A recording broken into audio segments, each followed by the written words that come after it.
from the outside, who would know what lies beneath? Unleash it with a machine as savage as you are.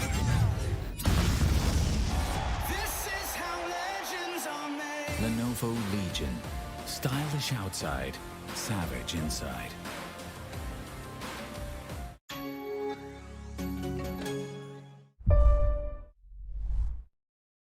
Good afternoon there, ladies and gentlemen. Welcome to the Lenovo Intel Presents Rise of Legion for Apex Legends. I'm your coach Assassin47. On the desk with me is Quaint, and we are going to be walking you through Qualifier 2 Finals. That's right, Qualifier 2 Finals are going to be starting off from today, and it's going to go on for 3 days till Sunday. And we've got tons and tons of Apex Legends action coming right in front of your screens.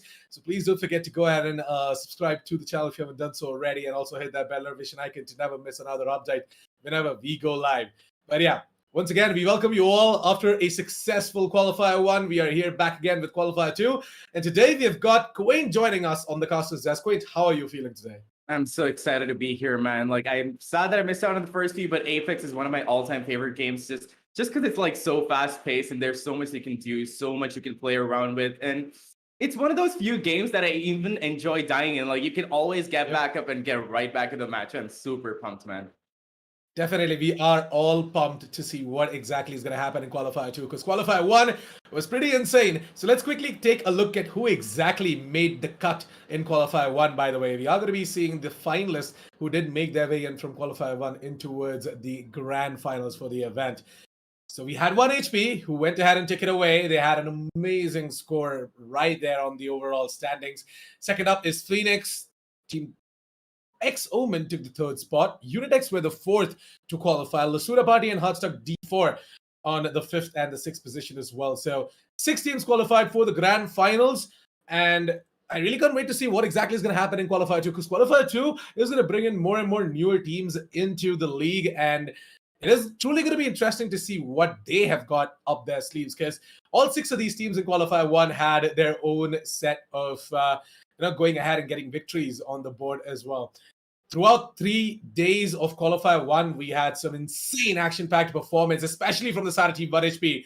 Like, we know for a fact that it was a different team to start things off for day 1, but then 1HP, they just came in hard and they just came in so fast to go ahead and quickly grab that first spot, and then they never left. They never left that first spot. They just quickly held on to it. It's like, them getting attracted to a magnet or something like that. They are the hard irons, but then of course the ranks should be diamonds and above, that I'm sure about, because these guys are pretty damn good. But hey, Quaint, any thoughts on Qualifier 1 finals before we head on over towards Qualifier 2 now?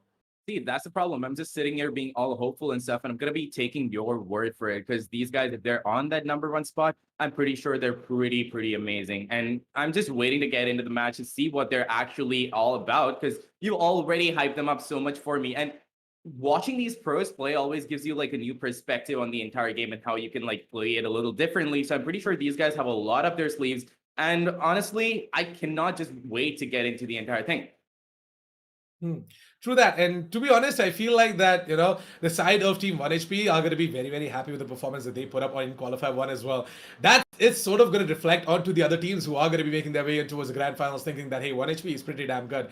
But again, at the same time, we've got Qualifier 2 and Qualifier 3 as well. So Qualifier 2, well, we might just get a team which is far better than the side of Team 1HP as well. You never really know. A lot of newer names out there. So really looking forward to seeing what they are going to bring on the battlefield.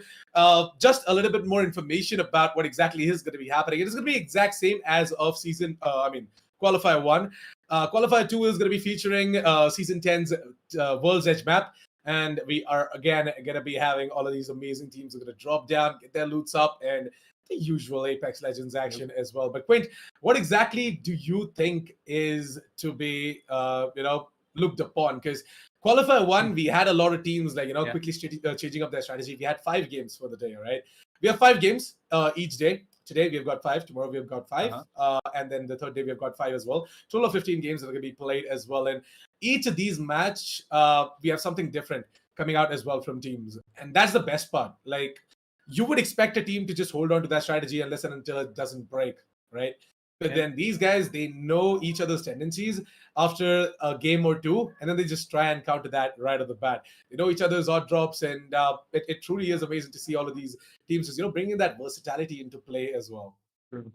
And yeah, I honestly I'm gonna go with the unorthodox like way of saying that. I'm pretty sure that most of the teams with these really underdog sort of names like 1 HP and all of that might come out on top. And the fact that I'm seeing one of them at the absolute top is super exciting. Like sometimes it doesn't work out for you. You have these amazing names. You have like 1 HP, like low HP, and all of that, and you feel like yeah, maybe if they tend to prove themselves, it's gonna be super amazing because you see that like really, really. How do I put it? What's the right word?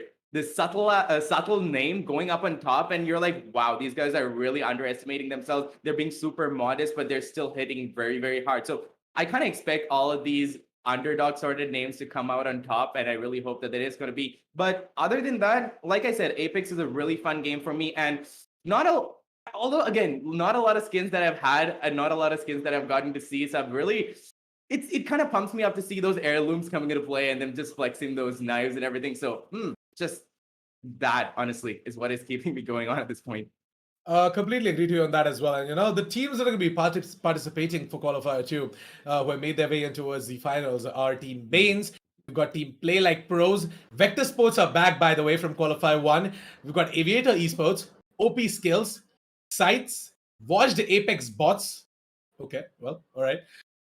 Underdogs, Task Force, Venom KNF, Thunder Buddies, KXV Esports, Best 9, Team Sage, Dominating Guardians, Word.exe, Team Alu, DG Default, Sir, and Easy 4. Well, these are going to be the teams that are going to be participating in Qualifier 2 as well. And we just got the notification that, hey, match 1 is ready. So why don't we quickly jump straight in towards the game as well after the message from our sponsors.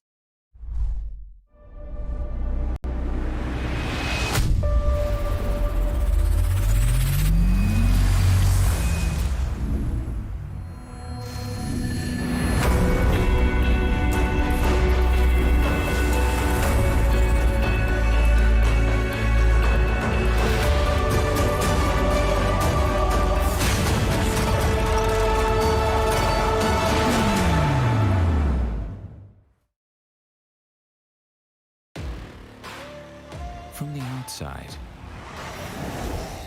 who would know what lies beneath? Unleash it with a machine as savage as you are. This is how legends are made. Lenovo Legion. Stylish outside, savage inside.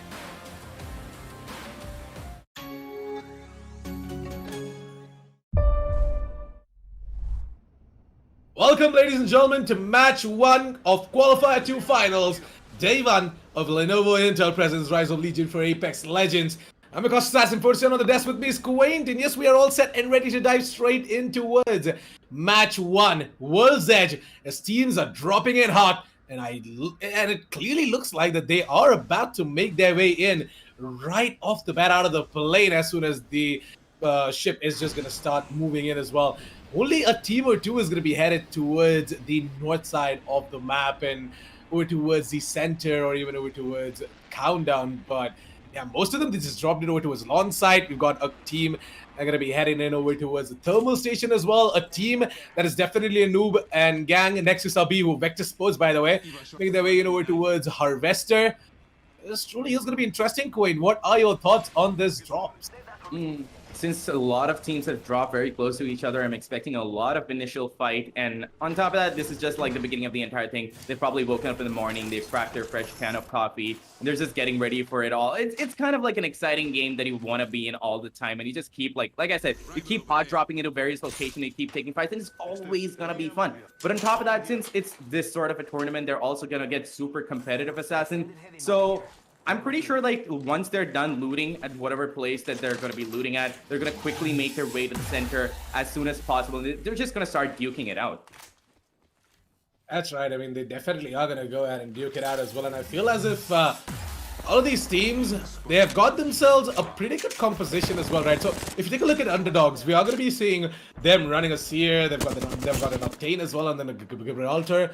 So It really is going to be interesting to see the side of underdogs on how exactly they are going to be making use of this recon gatherer in the name of Beat Us, that is the Seer, and going to be using the Octane as well to just, go ahead and capitalize on top of that information gained. For now, though, the Seer definitely has gained information that there is a squad right in front of them, and yeah, the Seer, he is trying to take a little bit of a pot shot here and there. That is going to be Team Alu, by the way. Interesting name, isn't it? We have a professional player as well with the name Alu. Exactly, that's what I was thinking. A lot of these teams have come up with these names that don't give out a lot, and they're like, yeah, you know what? We're just gonna portray ourselves as being noobs, but then they're just gonna be amazing at what they do, I'm pretty sure. Oh, yeah. Okay, that is the Octane. Yep, everyone's just taking the jump pad. They are gonna be making their way over towards the other side of the map. They're like, we really shouldn't be taking this fight, guys. I'm not really sure if you're ready. So why don't we just escape out of this situation, make our way over towards the other building, and eventually just eliminate the chance of getting taken down. But Team Alu, they're instead just aggressing in. They're like, we don't want to let you escape. We're just gonna rush you down, take you down as well. That's exactly what Alu Bukrata Shamsu is doing as well. Just trying to gain some information. He's gonna use the heartbeat sensor. And as soon as his ultimate's ready, he's gonna be using that as well if he does get some information. He's gonna stun everyone, and then on top of that information, he's gonna ask the Octane as well. That is Remox. Just go ahead and take that fight. Gonna loot for now though. Shield batteries, shield cells, whatever the hell they can find. They're just gonna get it inside of their backpacks. But yeah, for now, things are looking like we're not gonna be seeing any action coming out from the side of Team Alu, as we're gonna be seeing underdogs who just escaped out of that situation. Now over towards Hill Valley, we do have Team KXP Esports and Team Sights, who might just be going up against each other. Team Sights, well, they're running an interesting setup, man. They've got two escape agents right here. They've got a Wraith and an Octane. And they're running the Bloodhound as well in terms of gathering intel. Yeah, I'm pretty sure that, the Octane is going to be there for the initiation of the fight, and then the Bloodhound is just going to play a little bit more passive, try to get whatever information they can, and the Wraith is just going to be there for a quick getaway. That portal is always going to be coming up. So that is honestly a pretty decent setup, but the first setup that really caught my eye was the shield, the shield that is the Gibraltar, the Seer, and the Octane. That is like a really balanced loadout, that is a really balanced agent selection, because that Gibraltar is basically that shield that you need when you're going to be going for that push, and the Seer is going to give you all the sights that you need, and you can really hit hard, you can really hit fast, and you can get out of that sticky situation in a matter of a few seconds just because of that Octane. So I feel like that team has it covered, and they're really interesting lineups all across, but I'm pretty sure these guys are just going their usual mains, aren't they, Assassin? Oh yeah, true that. We got Yatu plays as well in the side of Team Sides, by the way. I've heard about Yatu plays. No idea about Zero Resurrection and Chica Flip though. But hey, you know who else has a familiar face? It's Begum. Sure, is going to be playing in Team Word.exe. We got RVX, Nun, Kebab, Deathwish, and Begum, who are together in a team called as Word.exe. Vector Sports, on the other hand, are right in front of our eyes, and it looks like that there's going to be a player, an enemy, an opponent in front of the eyes of definitely Noob and Anuj DBGT. Hey, Anuj is running the longbow as well, by the way, and definitely Noob is running G7 Scout. This guy is actually pretty darn good with the G7 Scout. We've seen definitely Noob in Qualifier 1 take a lot of interesting shots against his opponents with the G7 Scout and the EVA 8. So he's going to be running the exact same setup over here for match 1. We'll be seeing the entirety of Vector Sports. It's going to be on top of the hills now. And over here towards the trials, we have got Dominating God, who are taking the fights against all of these beasts, these wolves, and they're gonna go ahead and get themselves amazing loot. And look at that! Ooh.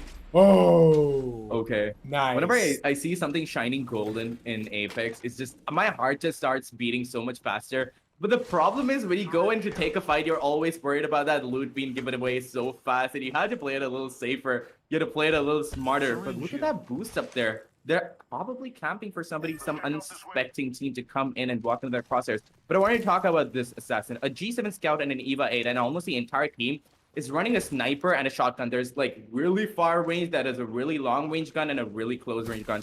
Not really sure if that's the best, but like you said, they have done that before. So if they're good with it, then there is no shade. There's no doubt that they're going to be able to pull it off. But it's still a hard one at that. But look at this. The other player has picked up a rampage. Okay, but well, Dominating God Yeah, they are gonna have a little bit of a problem because another team is just coming in, just bouncing in on towards them as well. The Bloodhound scan has already come in. The Seer can't really do much. And there's gonna be Lord Flex and Captain Otter to be going down, all down to Chaitan. And there's no way out of here, Chaitan, because you are just gonna get pounced onto by Sights as they are looking to just take away your golden backpack, golden shield, golden helmet, everything. They're just gonna steal it away, and they're gonna thank you for just finishing off the trials and making it easy for them. Exactly. Like I said, like whenever you pick up golden loot, it's not even about you being lucky that you found it. It's like an equal curse and a gift. Like you can always sense that somebody's coming over there towards you, and you're always on your edge, always having that paranoia, right? Are you looking at this? There are like 2 Seer ultimates Two right here. yeah, exactly. 2 Seer ultimates right here, and they're just making an amazing geometry here, a spherical thing, and it's just beautiful. Like geometrically, New it's just architecture beautiful right to there, see. Assassin. Yeah, I mean, geometrically, it's just beautiful. It's basically like some of those modern buildings, right, that you always admire, and they're just like, you know what? Let's make a few of those in Apex. Well, I'm pretty sure that maybe in the future in a new map, we might just bring in some more futuristic stuff as well. Look at that. These two teams have already started duking it out, but the other team has evaded super fast. I was really thinking that they were going to be taking the tower to like go in after them. It's kind of a risky choice, but if you can time it right, you can honestly catch up on a few unsuspecting victims, but it's still a gamble at best. So I guess they're not going to be doing it so far. Going to find a few more players on the map and then just start duking it out. And this area per se has a lot of cover, and there's huge possibilities of you being jumped by anybody camping at any corner, isn't it? True that. Well, team sides, they are approaching a fight here really soon. I might just be seeing someone. Because there were teams just looking and prodding around that area, trying to find some loot, and then they just made their way out of the area. So maybe I'll try to make the rotation here. They might just spot someone out. Word.exe on the other hand, just escaping out of this situation. They might just move in over towards the mine pass as well. They are taking some time. They're taking their sweet time into just looting everything and just getting themselves ready for the fight, because round 2 is about to close in really soon. There's like 1 minute and 20 seconds over there. So yeah, there you go. I told you, right? Sides are going to spot someone out, and they've already spotted a team out there as well towards the south 190 degrees. Yep, and they also have the Bloodhound with them, so that scan is going to be coming in and spotting them all out. I'm pretty sure it's going to be a quick, clean execution as everybody's going to be rushing in super fast.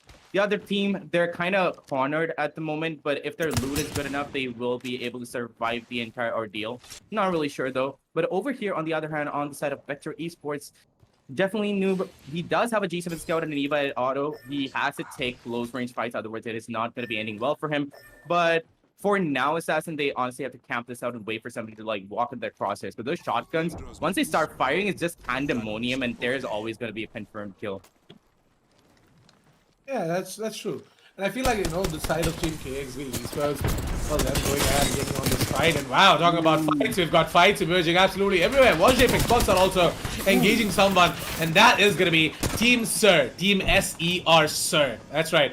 Watch Apex Bots, they've already got themselves 2 kills, and they're looking for the final kill as well. And there's another squad right in front of them, which makes things really, really difficult, as they themselves don't really have a lot to work with, right? Like, you might just think that, yeah, they are pretty damn good with their loot, by the way. Like, yeah, their loot is all good, but then in terms of, oh, never mind. This is exactly what I was talking about. They're gonna get third party right now, and it's gonna be the Seer Ultimate coming in as well. And yeah, it's gonna be time for Switchy to go ahead and start taking the pot shots. The team that is approaching them, by the way, don't really have the best of the loot. I feel like that they had themselves the blue and the purple shields, whereas sights are also right here, and they've got their sights on the side of Team Watch the Apex Bots. Team sights, let's just go ahead and take on this fight. And Team sights, they have to be careful, by the way.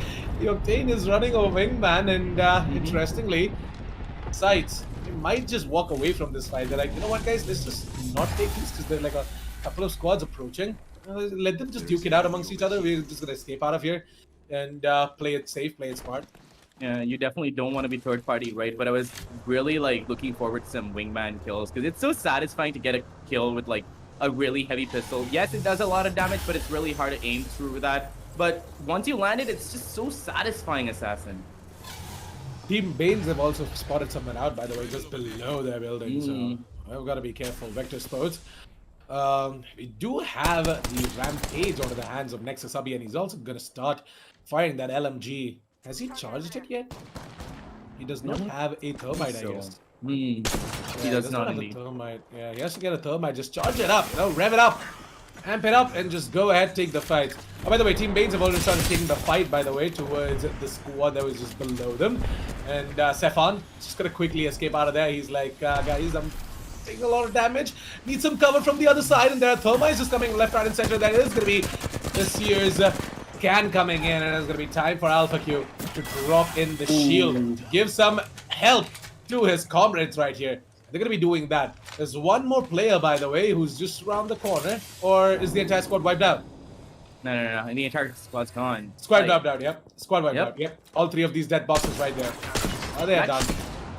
Honestly, that shield coming in at the right time and then rushing him. The team that was cornered, they didn't really have much of a chance. They were honestly waiting for death over there. They couldn't really escape from any other side, and the circle had already closed in. If they had gone out, they would have like. Oh my god, Nexus Abhi! The tracking is just so insane. He's just going ham with that rampage. He's honestly on a rampage. Goes there to revive his buddy back up. But yeah, that dude not really amped up, right? He has not revved up his rampage, and he's still doing so much damage. Like, after the new update, the rampage is just broken. Kind of. Yeah, true. I agree. I completely agree. But they are going to be facing certain adversity because, yes, you have the Gibraltar shield, but then again, how much is that going to be stopping you from the rampage that is going to be coming in from their opponents? But look at this. The flank is going to be coming in from definitely a noob, and he has found a few hit points onto them. Their shields seem to be broken, and they have to evacuate as soon as possible. And these guys are going to be going in for the kill. Vector Sports, they know they can't let them down, and they are going to be getting one kill. The second one is going to be coming in now, and then there's going to be only one left. Or have they already wiped out the entire squad? No. So. One more player is left out. Poor dude's and I feel somewhere. that, yeah, in Vector Sports, they might just go ahead and get that final kill as well. Make it a total of 10 squads left on this server. That is going to take some time, though, whereas Watched Apex bots, they're still taking that fight, by the way. They're about to go ahead and finish off that entire squad. The purple shields are going to get destroyed really soon. The blues have already gone down.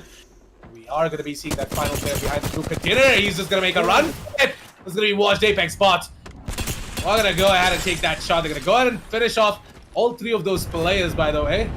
They're still knocked out, but yeah, the guy is just absolutely, like, I believe in this situation they're done and dusted. There's absolutely nothing that we can do. Pretty much, yeah. But look at this. John FPS over here has a golden shield. But you know what is better than a golden shield? You know, the knockdown shield, the golden one. That is just so fun. And you may never know when a person is going to be getting back up and then just coming at you. Because you're like, yeah, he's down. I'm just going to be going in for some of his teammates. But then no, suddenly he comes back up and he starts attacking you.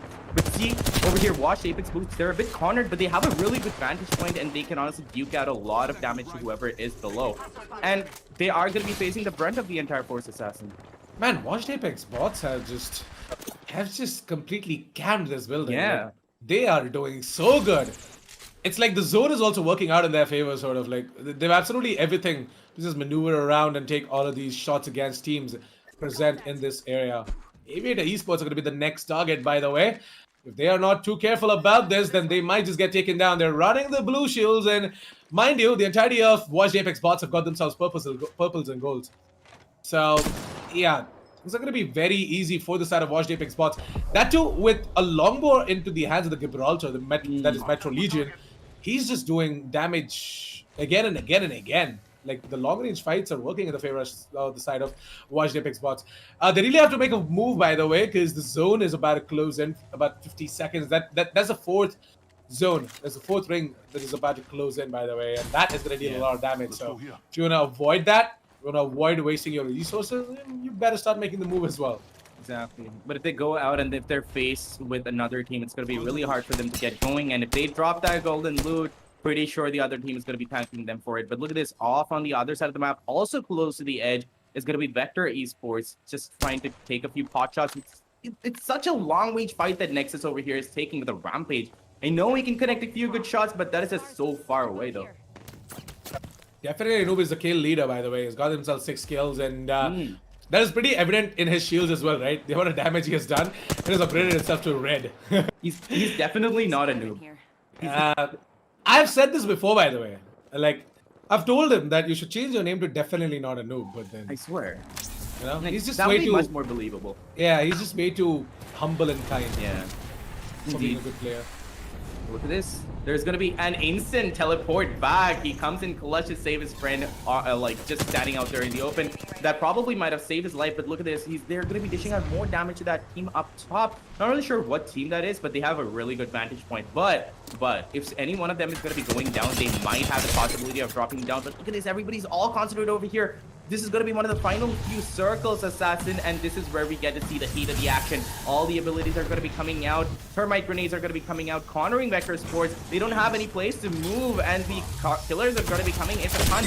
Seer gets all the information he needs, but everybody's going to be hopping out with that Octane's ultimate, and that is going to be probably saving their lives, but they've taken up a lot of damage, Assassin, and this is going to be hard for them to recover from. That was insane. What the hell was that tracking though? That spray down. Where? It was yeah, it was so good. And it feels like that team that just made the jump, made that instant escape out of that situation. Well, they're gonna have to find themselves a good spot, otherwise they're gonna be done and dusted. Because look at the zone. The zone is just shrinking down into the open. And then so these guys have to just be very careful while trying to engage into a particular fight. And yeah, it looks like that we're going to be already seeing two squads getting wiped out by the time I was talking about the zone. And it's going to be the side of Team Bird.exe. Maybe just hold on to this rock and look for some flanks coming in. They're going to be careful about these flanks though, and wow, the shield is really good in order to go ahead and get that gold loot. Definitely a Nubian gang, by the way, Vector Sports. Got themselves red shields and everything sorted. They are also approaching in from the northern area. Watch Apex bots have made their way in towards a particular region inside of this building, so there's nothing to worry about for them as well. Metro Legion was running the longbow, right? We can actually go ahead and pick up that sniper ammo, and I feel like that everything is going to be sorted as well. Next is Zabi with that rampage has already started dishing damage, by the way. The longbow is going to be coming into play as well. Switchy is going to be the one to go ahead and take down Deathwish. It's going to be Deathwish going down. I feel like that Team Vector Sports are going to have a little bit of a problem though. And the ring is so super close, and there is still 5 spots left. This is going to be becoming super hectic. Red shields on everybody on Vector Sports, but let's see if they're going to be able to make it count. Almost everybody has shotguns in their hands right now. They have EVA 8s or Peacekeepers. All they have to do is all they have to do is like go into the shields, take closer in fights, and it is just going to be done. But look at this, Vector Sports have got a team cornered. They are going to be taking really good precise shots at them, and they've cracked their shields already. It's going to be a matter of time before they do manage to take it out, but he's going to get taken out instead, and they're going to be down another player. 4 squads left, Assassin. It's going to be, oh, so hectic. 11 players, and they do have good loadouts, and most of them have shotguns, so they're kind of covered in the close range angle of things, but the people having longbows still, it's going to be really hard for them. Yeah, things are definitely going to be hard, as we are going to be seeing the side of Team Best 9 right now. Going to be putting out their best performance right here inside of that Gibby shield. They're just going to recharge. They're going to use the Phoenix kits. And they're just going to get their shields as well as their health right back up to 100%. 38 KXB Esports. KXB Esports, by the way, look at their position. They have such a good position. They can just go ahead and start firing onto all of these players. And there comes the ult. That's going to be bombarding that entire rock. That's going to be doing a lot of damage as well. KXB Esports, well, it is just 2 squads now, and that is KXB Esports and the team behind the rock. They're going to try and just push them away, and that is going to be the Valkyrie coming into action as well. The Valkyrie with the R01 and the EVA 8. Just go ahead and gain some additional intel, and there's going to be the sonar coming in as well. The Beast of the Hunt activated by Vishnu Lala. And I feel that Vishnu Lala might just rush and, you know, try on scanning, get more and more information as to where exactly KXB Esports are. KXB Esports are going to try and go in for this fight. They have to aggress, and they know for a fact that the zone, well, it is going to be in their favor. They know that they've got a lot to work around with. KXB Esports know for a fact that they've got the aim as well to go ahead and challenge the likes of these team. This is going to be KXB Esports to just rush in. EVA 8's coming in. Left, right, and center. All of these players falling down. The final player standing from the side of Team KXB Esports. There's going to be Ronin, who's going to be left out as well with the Beast of the Hunt. A 1 versus 1, and he might just go ahead and win it out. Actually, it was a 2 versus 1. The Valkyrie was alive as well. There's going to be KXB Esports to just go ahead and win it out, ladies and gentlemen. They're going to be the ones to go ahead and take the Champions title as well. Such intense action, Assassin, and it's always towards the end that I get super hyped up. And whenever you have a Bloodhound and you know you have the information, it always gives you that confidence boost to like go in together as a unit. And on top of that, they had the Valkyrie to like fly around and take cheeky angles in there. Plus, they had the circle to their advantage, so they had a lot to work around with. Even if they were not going to be able to take the kills, they could have always fallen back. And they knew they had the aim. All they had to do was rush them in. And KXB Esports, the positioning they had, they lucked out so hard on that high vantage point. My God. But yeah, that was an amazing first match to start of the day, Assassin. It definitely was. KXB Esports, they put up a massive performance, and we're really happy to see them going ahead and getting themselves that Champions title as well for the first match. This is a good start for them in Qualifier 2 Grand Finals. Qualifier 2 Finals, and I feel like that KXB Esports, with this momentum that they have gained in the first match, they're going to be very happy and full of energy as well, moving in towards the second and the rest of the matches for the day as well. The side of KXB Esports, I almost had the Valkyrie was down as well, by the way. That is why I said it is going to be like a 1 versus 1, because Ronin was the only one who was healthy. In my eyes, I already saw the Valk was just done and dusted. She's gone. She's not going to be able to do anything. But yeah, she was able to, create a little bit of a distraction here and there, keep that final player busy so that Ronin can just come in and finish things off as well. And Ronin did it in style with the Beast of the Hunt, the scans coming left, right, and center. Really, aggressive play coming out from the side of KXB Esports, and they were like this right off the bat. Since the match started, they have been, playing a little bit of a passive-aggressive play where they are getting information, but on top of that, immediately they're going ahead and taking the fights as well, claiming real estate and getting themselves at places where their enemies might not expect them to be, right? Even in that final zone, highlights are ready. So why don't we quickly jump straight into towards the highlights? We can, talk a little bit more about that particular match as well. So Queen, why don't you go ahead and start things off, and then I'll just go ahead and give out my thoughts towards the final stages of this highlights. Honestly, this part towards where they were like trying to get the trellis done with, and they got the golden loot. Like I said, it's kind of like a gift and curse, right? You get all of your golden loot and instantly followed by a curse where a team comes swooping in and just take you out, and they get those golden shields and everything they need, and they go along all the way to get so many kills. Even Switchy was just popping off. I'm pretty sure like Switchy was the kill leader. I think he had 6 kills or something. Exactly. So like, it's kind of like a gift and curse, and then from there it was all downhill where different teams were taking different fights all across the map. And again, over here, this poor team was completely cornered, and all Baines had to do was like pull up that shield, go in for that kill. It was like unfortunate moments, and I feel like the teams are going to be understanding that they're not going to be like putting them into camping positions that they cannot get out of. Like, it's fine to be camping, but if you are going to be positioning yourself in a place where you cannot get out of when a sticky situation does arrive, that is just going to be very detrimental to you. And in the next match, I'm pretty sure that they're going to be taking much more open ground so that they can get like a higher vantage point and start like dishing damage out. Because whoever had higher vantage points in this entire game, they were just doing so much damage, cracking the shield. Like, look at this. Wash Apex boots all through to the end. They were doing so much damage. I'm pretty sure if you calculate all the damage that they've done to all the teams, right? This team should, in my opinion, should have the highest damage. I feel like that Washed Apex bots were actually the ones to just go ahead and, claim that throne, claim that land as well in that area. They just wiped off like what, 2-3 squads sitting right there. One player just did more than like 1,000, 2,000 damage right there as well. It was a really good performance coming out from the side of Washed Apex bots, but I'm not really sure what happened to the side of Word.exe though. They had a good start, but then eventually they just got taken down as well. The Washed Apex bots were inside of that building, by the way, and Vector Sports were actually the ones to just push and take them all down. There's the Peacekeeper to just go ahead and do so much damage, and then the Thermite came in as well. The Thermite actually just finished off the entirety of the side of Washed Apex bots, and they just completely bled out. The Ring came in as well, and Vector Sports died to the Ring. Then we had KXB Esports, the final stages of this match. KXB Esports, they just rushed in on towards that final team. The way they just did it in style as well. So good.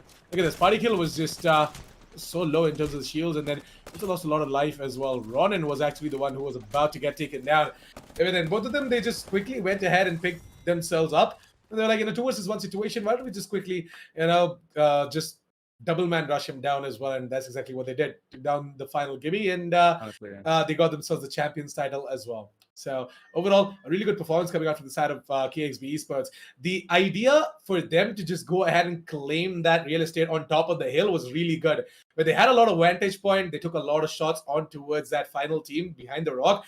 Even had the Gibby ult coming in as well. And KXB Esports, when the time was right, they just jumped down from the hill, took that aggressive angle behind the rocks, and they just pushed them down as well from the other side. Actually, it was like a combined split approach coming out from the side of KXB Yeah. Sports, where the Bloodhound that is running was coming in from the left hand side, and then we had the Valkyrie who was just creating a lot of distraction over towards the right hand side as well. So overall, really good performance coming out from the side of KXB Esports. Right, their idea of taking that final fight was really interesting, and thus them going ahead and getting that champions title as well. Unfortunately for that other team that did survive, by the way, against them, they were not able to do much. They were just pincered right there. Behind them was the zone, and ahead of them was KXV Sports. So all they had was just that rock as a cover, but then when they just got double peaked from both the angles.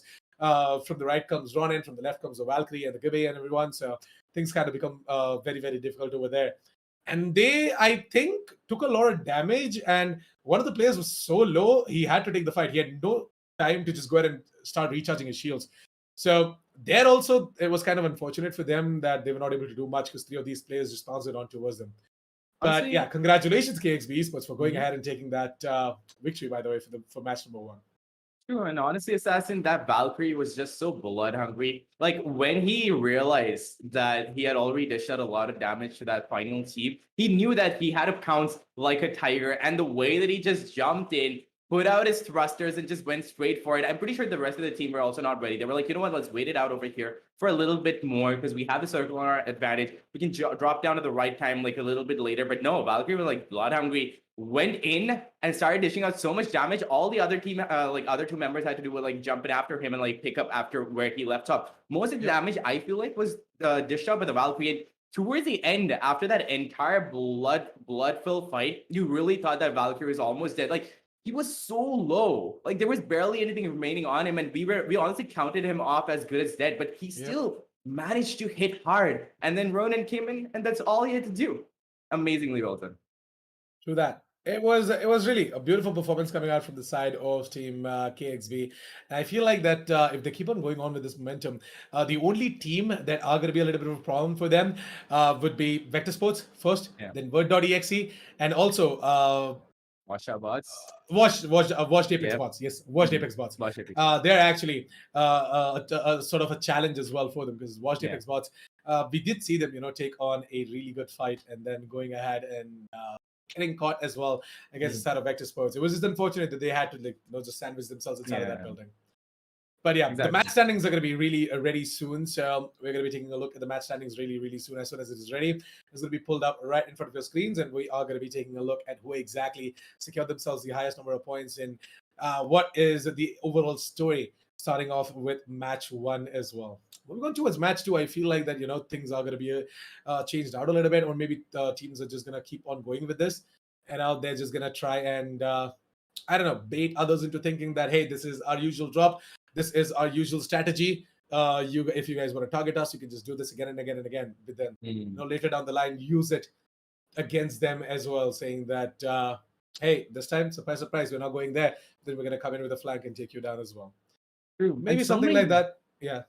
There were so many EVA 8s. I know that a shotgun in a battle royale is a really good idea, but the number of EVA 8s that I saw there, I was expecting really intense last-minute fights where everybody had to get close quarters, right? And watched Apex Boss, honestly, I feel really bad for them. They went in. I think they got a little too overzealous. They knew that team was like, stuck in that trailer. They were like, you know what? Might as well, when we're going to the circle, might as well take them out and go. But they forgot about the circle, the zone that was coming in onto them. And there's only so much you can do, right? That was one of the last few circles, and that did so much damage to them that they could not recover from that. But otherwise, through the entire game, they did so much damage and they were so explosive. I feel like they're the ones to look out for, and all the teams that are going to be trying to counter them because they normally run the snipers and the EVA 8s, don't they?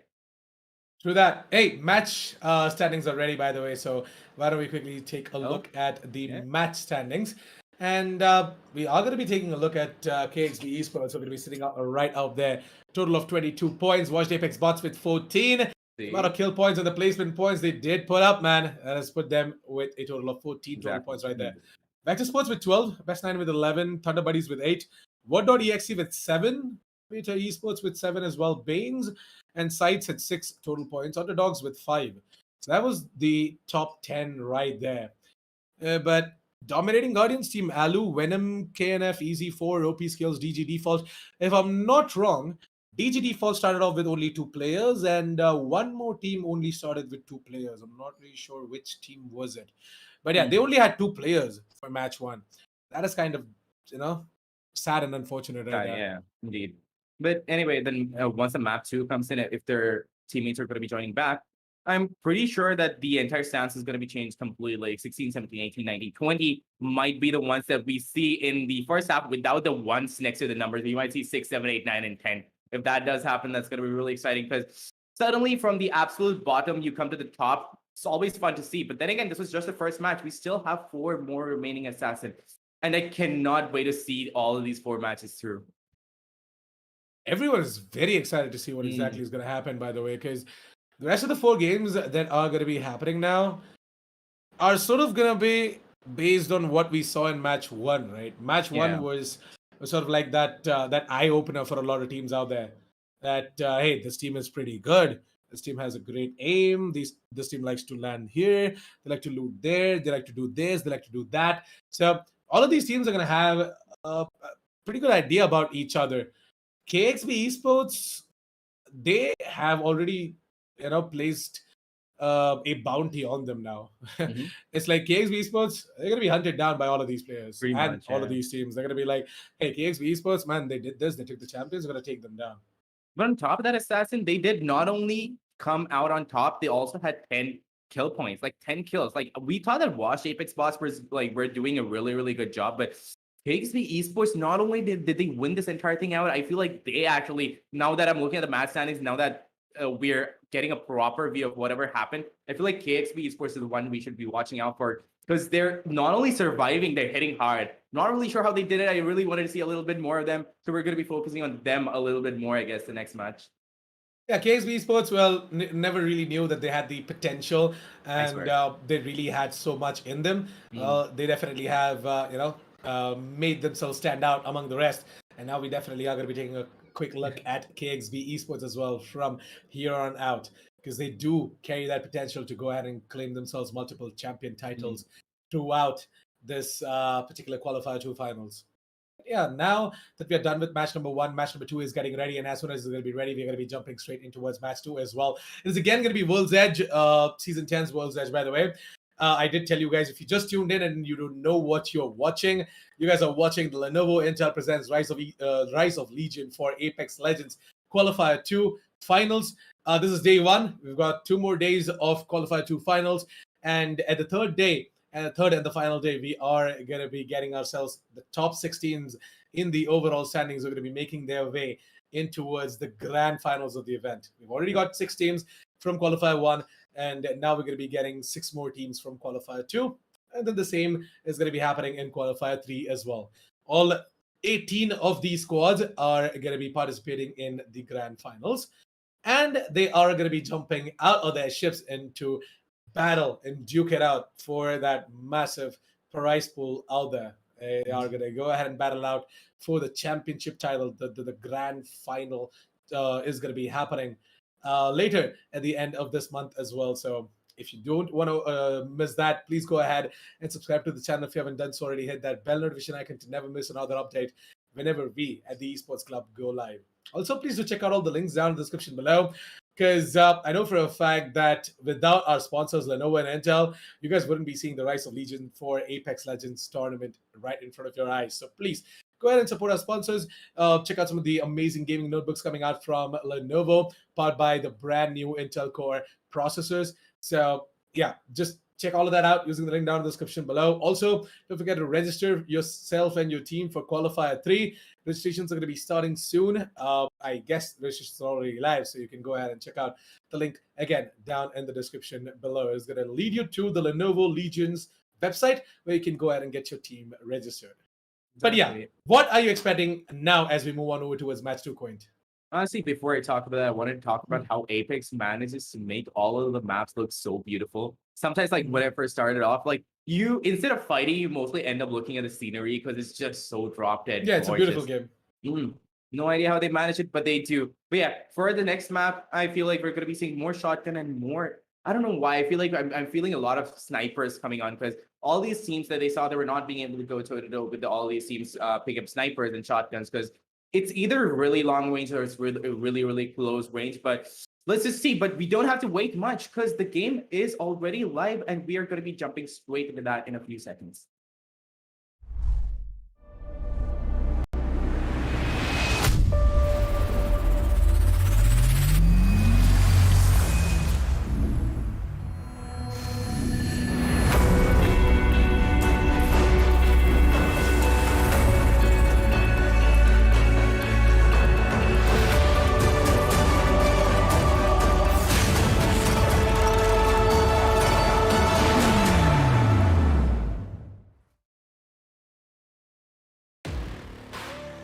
From the outside, who would know what lies beneath? Unleash it with a machine as savage as you are. This is how legends are made. Lenovo Legion. Stylish outside, savage inside.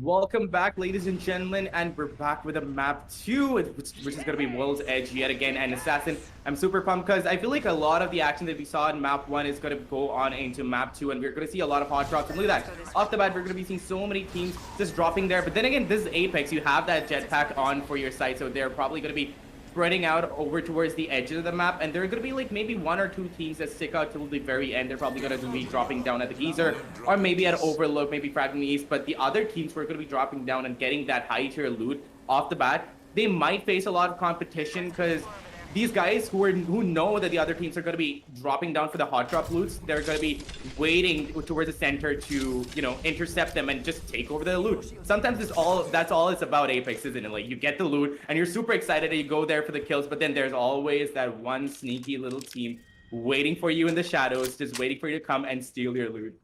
Wow, Rampage in RE45. Not bad, Abizone India. Got yourselves the Rampage though. Now Off you the need. bat. Yeah. Like he got himself the Rampage. Now he has to find himself a good assault rifle as well. So that he's pretty much, you know, stacked up right there.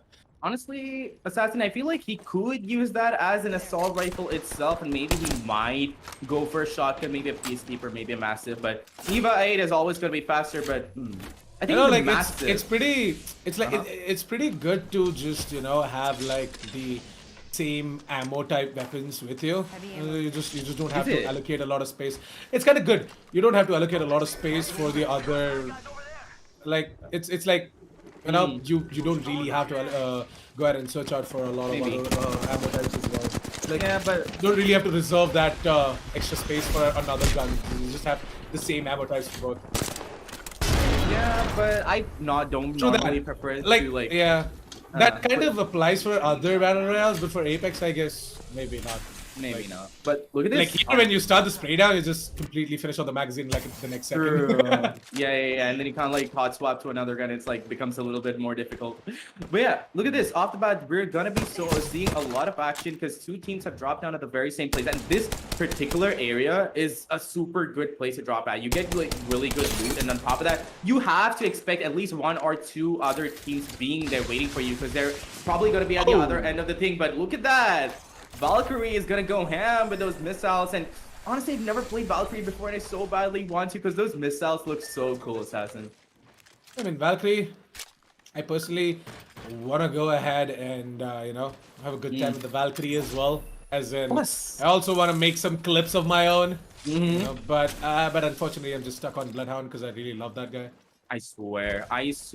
And there's also this rumor or lore, I think, that the that Bloodhound is a girl. I'm not really sure, because there. He's I not mean, a girl. It's just an enigma at this point. It's just an Yeah. enigma, honestly. But He's yeah, not a- he's just there. He's a god. The god. Yeah, pretty much. Yeah. We're just gonna be going with non-binary for this point. But yeah. on But no, top of that, I like to call him the god as well, right? Like, I know for a fact that he believes in the All Father and all that, but for me, that guy is just amazing. but to us, he is the All Father, isn't he? Like, Yeah, he's he just calling it definitely is. himself. Yeah. All Father, give me sight. Exactly. But speaking of lore, right, I love the fact that they had like a proper callback to Titanfall 2 with Valkyrie, and they had like this insane intro video, and I was super hyped for the character, but it just never got to play her even now. The Apex lore is pretty insane, by the way. Like, my friend did walk me through it, and I was like, damn, there's so much depth into this. I swear. And it carries on over from that old amazing game. A game that is so old, but people keep still playing. Like, it's just such an amazing game. And you put those mechanics into a Battle Royale and you have such an amazing title like Apex. Look at that. Speaking of an amazing title, these guys are going to be duking it off off the bat. The caustic, honestly, really are going to be putting down those gas barrels over there at that point. But look at this amazing amount of damage that is being dished by Zesty, but he's not being able to counter anything. They're going to be going down and out for the count. It's just pandemonium at this point. But SDR is probably going to be taking the upper hand. A revive is also going to be coming in. Luckily, Fat Punk didn't have to die out in the beginning of the entire map, and we still have 17 squads left. We have seen lots of damage coming in, but they're evacuating super fast. But look at this assassin. I feel like two teams are going to be going face to face again. So, like, really quick. Word.exe against his team in front of them. Shields already cracked over there. Begum is waiting and looking for that kill. They're all cornered. Thermite grenade has come in, assassin. I'm pretty sure they're going to be going in for the kill, and they might be able to take it all off. I don't think that they have a lot of shields to play around with, so they might be able to get a lot of confirmed kills. This has to be a squad wipe over here, assassin. Maybe. You see that squad wipe coming in as well. Let's give it the side of Word.exe, by the way, to just go ahead and dish in all of this damage. Word.exe, they've got Begum, man. So good. That Octane that he plays is just insane. And at the same time, he's got Death Wish as well. He's got amazing Gibraltar. I've never heard about Nan Kebab, by the way. So I've got no idea about it. But he's doing a pretty good job when it comes to gathering intel. That is his role in the team. It's going to be the side of Team Begum and gang getting absolutely destroyed. Wow. What? Play like pros. I swear, like, I really thought they were going to be dishing out a lot of damage and getting the first kill on that squad, but what a switcheroo, assassin. They just third-partied them, didn't they? Yeah. They were like, okay, we hear gunshots over here. I know we're not supposed to be involved. It's probably private business, but I'm sorry, we're going to be party crashing. And into the party they did cross. Took Word.exe out so beautifully, though. For a second, when I saw the name of Fat Punk, sir, I almost like thought of Fat Monster. Wow. I really miss the guy. Yeah, Fat Monster, Northern Breeze, and all of that. Man, not really sure why they're playing though this tournament. But yeah, I really miss those guys. I miss Praj as well, dude. He is just insane. He's a cracked Octane right there. Most of these players who play Octane, right, they play it so aggressively, and it's beautiful to see how you could have such amazing tracking with such amazing speed. Praj is like, he's an absolute god, right? When it comes to deceiving and just being that escape artist. Like, he just escapes out of situations so well, and I guess Abizone is not gonna let that player escape out of that charge rifle process. Oof. Honestly, the worst part was he was running in a straight line. The initial damage dished out by the charge rifle also did more, and then the entire shot landed on him. Poor dude didn't really have a chance. Also, his shields were cracked. Not a lot that he could have done. So Aviator Esports making great strides. Not really sure how many kills they've gotten, but they're doing pretty well for themselves. They're in the circle. They're pretty safe. They've got good loot. Look at this. Flatline and a bolt. There's nothing more that you can ask for. And a little bit more on shields, and you're good to go. And it is gonna be the side of Sir to go ahead and take down that player. They even use the goddamn thermite to take him down. What are they doing? The side of Sir is just moving in and just going ahead and taking these fights. So the Aviator Sports to go ahead and start spraying down as well onto the players using the zipline. That comes a jump pad, and using that, we're gonna be seeing a lot of distraction being made by the Octane and the entire squad right in front of their eyes. They're gonna be like, what the hell is happening? Who should I shoot first? The guy on the air or the guy on the zipline? Exactly. But Aviator Esports, like just like we were, I think spectating and watched Apex bots last time. They were dishing out a lot of damage. I feel like we're giving out a little bit of blessing to whoever we're spectating. And Aviator Esports right now, they seem to be doing pretty good for themselves. But if we're gonna be going down with history, I'm pretty sure Aviator Esports is gonna be going down to the very end, and they might unfortunately get taken out just in the top 3 positions. Now Team Sage.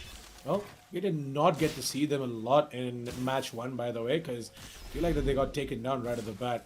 And if they don't get back in the ring, maybe this is gonna get taken down once again. Yeah, they're gonna be making their way back in. All of them have got purple shields, by the way. And I don't know. All of these teams, all of these players, are just find themselves the purple evos, the gold evos right at the bat. I never get it. At the I start swear, of the what is this luck? I don't know. Why don't we have this luck in Assassin? I've tried so hard and it's so rare. Whenever I get it, I die instantaneously. To always dish in so much damage and just open the vault and whatnot. right? Yeah, it's ridiculous. Talk about ridiculousness. Get OP skills. Let's go ahead and ridiculously take down their openings. And no, it's gonna be all out of Exenor. Where's the Gibraltar? And he's so low. 1 bullet and he's done. And that is gonna be Snow FPS to be the kill leader with a total of 3 kills now. Completely finishing off that particular side of that team. Best 9's Octane is insane. He's the final player, by the way. Yep, this is gonna make a run for it. Give it to Esports. They also got a squad right in front of their eyes, and I feel like that. Maybe I don't think so. They're gonna be able to connect anything. And honestly, they don't really have to. They've got a really good vantage point right now. All they have to do is wait for a few teams to unsuspectingly walk in their crosshairs. The higher you have a vantage point with better guns towards the late round in the circle, you're gonna be set. I know they couldn't connect a lot of shots in that team that was flying by, but whoever's gonna be coming in right now, they're gonna be facing off against Aviator on that tower, just being a complete sentinel, blocking up that entire entrance. They're also going to be spotting out the are going to be seeing the R301 in action, the R301 and the H-Cog. Absolutely love that scope, man. I love that scope. It's insane. It's just more satisfying and easier to aim down with. I do not know why. I don't know why. Probably got to change my crosshair to whatever that H-Cog crosshair is on my other games as well. Yeah, it's just a dot, right? Just a dot right there, and I do have a dot crosshair in most of the games. Yeah, in Apex, I feel like that the H-Cog just a far better scope than anything else. Indeed, you slap it onto any gun and you are gonna be getting a few kills. But Oh, look at 1 this play, HP. like pros. 1 HP is gonna be going down, and that was really unfortunate. But luckily he went down very close to his teammate, and there was cover enough for him to get revived. But over here on the side of Team Alu, they are becoming a little bit on the bot side of Alu. They have only 1 player left, 2 players already down and out for the count. Not much to talk about, but over here, Play Like Pros, they've gotten their 1 HP back up again, and he's going to be putting it up onto full HP. But the team that they were fighting off against, they've already evaxed, and they have to go in for the hunt and try to get them out. But Vector Sports, again, with the intense action, with those shotguns, the amount of damage that they deal with just shotguns is just spectacular. Nexus Ubby is on another level, and with blue shields no less. It's a huge risk, Assassin. Yeah, Vector Sports needs to be a little bit more careful. You don't know the best of the buys, though. There's nothing, is the longbow and the Eva 8 on the Gibby, yeah? Yep, on the Gibby. And Nexus Ubby has got himself an L-Star. Oh, wait, hey, the L-Star is nice. I love the L-Star. It's a different feeling, isn't it? Like, you have normal bullets and then you have the L-Star. See, I prefer the L-Star as well. I prefer the L-Star over the Havoc. Really? Come on, the Havoc is just plastic. The Havoc is really good, by the way, but then at the start it takes a little bit of a time to just spit out the bullets, right? And that is something that I kind of hate. Because when I'm about to like take a fight, it just takes its own time to just get the bullets out of its muzzle. And then it just takes some time to recharge, and then it goes out and well, starts to be firing. honest, they've kind of like increased the frequency of the turbocharger drop, so it's not that bad either. But look at this, Play Like Pros are facing off against the other team in the other building. It's basically a rooftop to rooftop fight, and it all depends upon who's going to be coming out first. Now, the ring advantage, I feel like, isn't handled for Play Like Pros, because when it closes in, I feel like the other building is going to be left out. But no, they're not going to be waiting. Yeah, this is going to be charging it right in to get those kills, and they have what it takes to get it out. They have Caustic, a little bit of a tube action inside, and they put in that toxic smoke inside, and they are going to be flushing them out, and they have flushed them out. Their opponents have already evac'd and moved on to a different location, which is good for them. But they're going to be using the tower over here. Really risky move, because if you're going to be caught off guard, you can have a lot of damage dished out to you. Okay, he was just using that to like reposition himself. Okay, cool dude, cool dude. Yeah, that is something that you definitely have to take a look at. Actor Sports, they are kind of around the corner as well. So we're going to be seeing them try and make their way in towards the ring and get themselves a perfect angle or a perfect cover. Just hold on towards a particular area and just camp there without any issues whatsoever. Play Like Pros, they are about to spot them out as well. Play Like Pros, they're just trying to gain some vantage point right here, you know, get some higher ground so that they can at least take some fights. They're going to be approaching the exact same area where Team Vector Sports are as well. Play Like Pros, they're about to jump down from there. The Seer is going to be using that scan, and with that we might just be seeing Play Like Pros' position getting revealed. Indeed, and again, they've gotten themselves a really good vantage point, and they're at a location where they can stay here for a while, but the problem is if they're not going to be leaving soon, and I'm pretty sure that the circle is going to be closing in on the other ledge, on the other cliff, so they are going to have to make their way across that entire canyon, and if they do that, they're just sitting ducks over there, so it's kind of risky, but for now, they're going to be able to dish out a lot of damage from up above because their location has been given out because of that Seer. Dark and BYT has already helped the team out so much. And I feel bad for the other team over there trying to make their way across the map because they've taken so much damage because a lot of the shots being dished out by Play Like Pros are just connecting so beautifully, Assassin. But now, Play Like Pros have to get a good move going on because that ring is right behind them. Any wrong move and a little bit more time taken there, they're going to be it's just going to be a switcheroo of sides where they're trying to get across the canyon and their opponents, who they were trying to kill, would be on the other side waiting for them to come, you know? Maybe the esports, by the way, also going to be looking for some action here. They're going to go ahead and finish off what they started. This is the area where they did take that fight against the side of Battlegust versus VS as well. Hey, versus VS is going to be taken out. This is dogged out. This is going to be finished, and I feel like that AVT esports gonna get themselves a squad wipe right about now. One more player left out in that team, I feel like. Go ahead and take him down as well. There's gonna be one more squad out of the way. Then we're gonna be having 8 squads to deal with.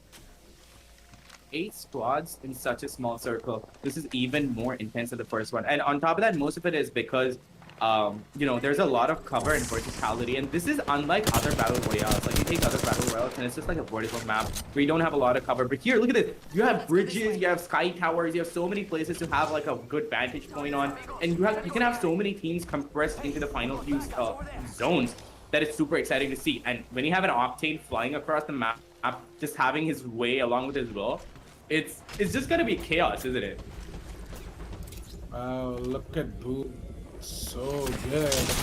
Even though he's the final player from the side of his team. Oh, never mind. As soon as I talk about him, he's going to get taken out by Team Alu's Alu Hater Shams. Who is also the final player from his own team, that is Team Alu. He's going to take down that Octane using the flatline. It's pretty much like a 6 squads left sort of situation. I'm pretty sure like 17 players is a lot, but I'm pretty sure the other teams have more than Team Alu. Team Alu is going to be, you know, left out yet again. At least they picked up a few kills for themselves, so that's pretty good. But Vector Sports, they're looking super strong right now. They did have a good positioning way back in the beginning of the match, but Science over here taking a lot of damage. But then again, that Revenant's ultimate is there to help them out, to save them from a sticky situation, so they had to take a good chance to get probably some ammo. I feel like they were a little low on ammo. And Aviator Esports all the way deep into the circle. They have a good vantage point. They're just waiting for some teams to like walk into their crosshairs. They've got a good spot to camp it out on. But the thing is, they have to like evacuate at the right time too. But Bane's over here, they're gonna be going in for the kill. They're just taking out players one by one. 6 squads left already, Assassin, and 14 players. That's what like I think almost all of the teams have full players left in their teams, except like a couple of teams.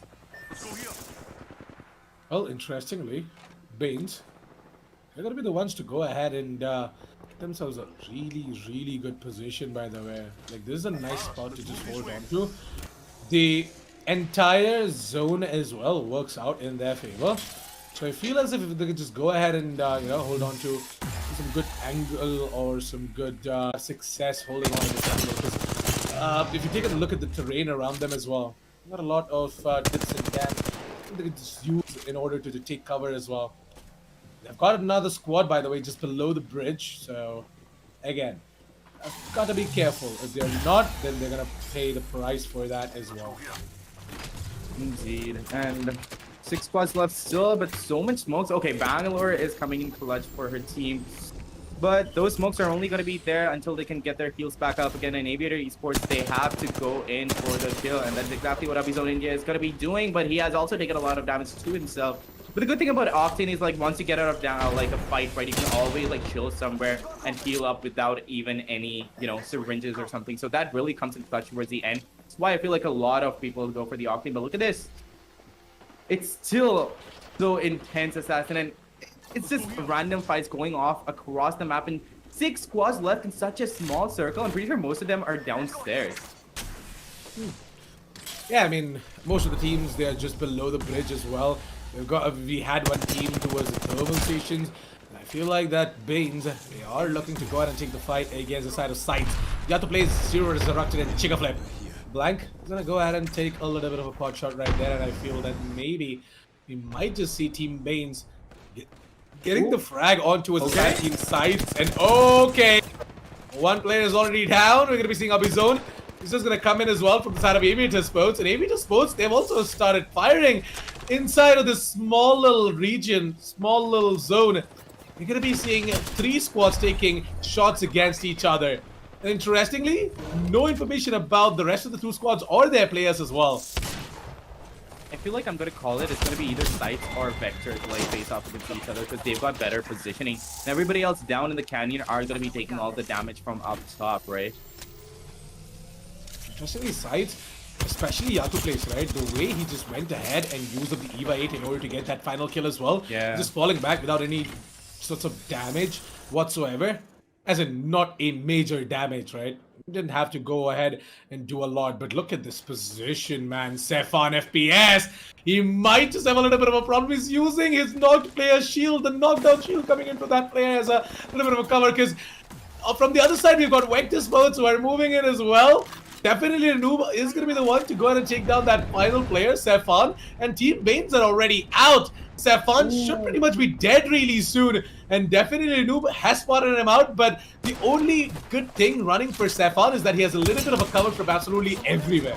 Behind him is a little bit of a rock, which will give his back a little bit of cover. Sights, on the other hand, have also got Team Aviator Sports pushing them. And Aviator Sports, they're going to get taken down really soon. As soon as they fly right in, it's going to be the side of Team it's going to be the side of Team Sights to go ahead and take it down. And Vector Sports, they also chime in as well to go ahead and take down Team Sights, whereas the EVA 8s are working. Wingman's coming out on the side of Chica Flip as he has lost his shields and is to go in for the recharge as well. The side of Vector Sports are down, the side of Aviator Esports are down, and it's time for Switch to go ahead and die as well so that we can crown the side of Team Sights as the champions for match 2, ladies and gentlemen. There's absolutely no escape for Switchy right here. He's gonna get taken down, or maybe he's just gonna wish to die through that lava or even through the zone. He's gonna be seeing that jump pad coming in as well. Might just use that jump pad to come right up. What is he gonna do? Is he gonna come up? Oh, he broke it. Wow, interesting. I thought that he's just gonna be gonna be, yeah. I mean, to be honest, that is, like, I feel like that's not like a... Oh, that's just evil, like, man. That's just evil right there. Like, he's trying to be like, hey, here's the jump. No. If you want to come up, we can take a fight, or you can just die right there outside of the ring. And wow. Oh, no. He's going to use the Void Edge. And interesting. I mean, no, sorry. That's his ultimate, by the way. He's just going to open up a portal right there. Oh, no. He's just trying to just fight time, man. And there you go. Sight are going to be our champions, ladies and gentlemen. Amazing play coming out from the side of Team Sight, as they are just gonna go ham onto all of these other teams who had much better positions. They had much better things going on for them, but Sights, they still held on to that position behind the cliffs, behind the rocks, and they just emerged out as champions as well. What a powerful performance coming out from the team sides, and we definitely have a lot to break down from that match as well. Match highlights, as soon as it is going to be ready, we're going to be showcasing you all of the action from match 2. But Quaint, what are your thoughts in that last final zone? Sights had a wingman. He had a wingman. I mean, Yep. Chica Flip had a wingman on the Chica Flip had a wingman. Yeah, exactly. And that's he was just Interestingly, going down with that. Chica Flip had an EVA 8 and a wingman. Like, that is just next level craziness. I understand you are an Octane, you can just jump and just fly right into the face of your enemies, but then a wingman and an EVA 8. That's just craziness right there. What about when you want to take a long range fight, man? You're gonna just use the wingman? Well, I guess that's what he did. Yeah. He did, but okay, you know what? Yeah, maybe he's just too good with his aim. He's just too good with his aim. And on top of that, Assassin, on top of that, the best part is you have an Octane and you have an EVA 8. It's like death from above. You put that ultimate. Definitely. You just take out that, speed juice and you start going on that jump pad. You go up in the sky. Exactly. And you just like come down and rain fire with that EVA 8, and your other opponent team will not be even expecting that. They're like, hold up. How exactly is he behind us? There was nobody behind us, but suddenly there's a random Chica Flip with his EVA 8 just dishing out damage to them and then taking out this wingman. Pretty sure he had a quick holster on there too, because a wingman with a quick holster is such a clutch gun. You can pull it out at any time, and that deals so much damage close range. If you can aim properly with that, that is a really, really good gun. But anyway, well, the highlights are ready. Why don't we quickly jump straight into towards the highlights as well? Pretty much, yeah. And we are going to be taking a look at what exactly happened in match 2. Quaint, why don't you go ahead and take it away? Off path, we didn't see a lot of positions that we thought we would see a lot of action in, but seriously, we didn't even have a chance to breathe, because once they picked up that loot, they went at it with each other and they just started getting kills. And SER had a really good start. They were trying to dish out a lot of damage, but it was like a kind of switcheroo sort of moment over there. They didn't really expect their opponents to recover that fast, come in and kill them instead, and they didn't really have a lot of breathing room. And over here, Word.exe, when they were going in for that push, right, I really thought that they were going to be able to take out the entire team, because they cornered their opponents really well. They were going to be going in for that kill, but suddenly out of nowhere, there was a random team coming in and third-partying them. So it was honestly a lot of unexpected moments there, Assassin. They truly were. I mean, a lot of these fights, a lot of these teams just get taken down at the start of the match. I felt as if they are going to be able to survive for a little more, but then unfortunately Word.exe as well, they just got third party. They got taken down. Then we had Aviator Esports who were taking a lot of damage. They were doing a lot of damage as well. They had some crazy ideas in order to wipe out a quad. They had their Octane who was just using jump pad. They had the zip line action as well coming in for them. Opus Skills on the other hand over here towards the thermals, I felt as if they could have done a little bit more if they only had their players just gain a little bit more intel. Opus Skills were the team who were running the crypto, by the way, and I'm not really sure why they didn't just recon the entire area so that they can gain a little bit more intel and then just work around that intel as well. But unfortunately, they just got absolutely wrecked and destroyed. Exactly. Look at this. This was the final few moments of Vex, where he didn't have a lot of HP, but he still held on to his hope, and that's all he could do. But Aviator Esports, they had a lot to talk about. They just went out, they were dishing damage, and I thought that Aviator Esports or Vector Esports might come out on top. And there was Sights too. So, you know how I predicted it was going to be Sights and Vector Esports towards the end, but somehow Sights managed to take them out. And they just went out and they just started going ham, and Chica Flip was just amazing with that wingman, man. Here.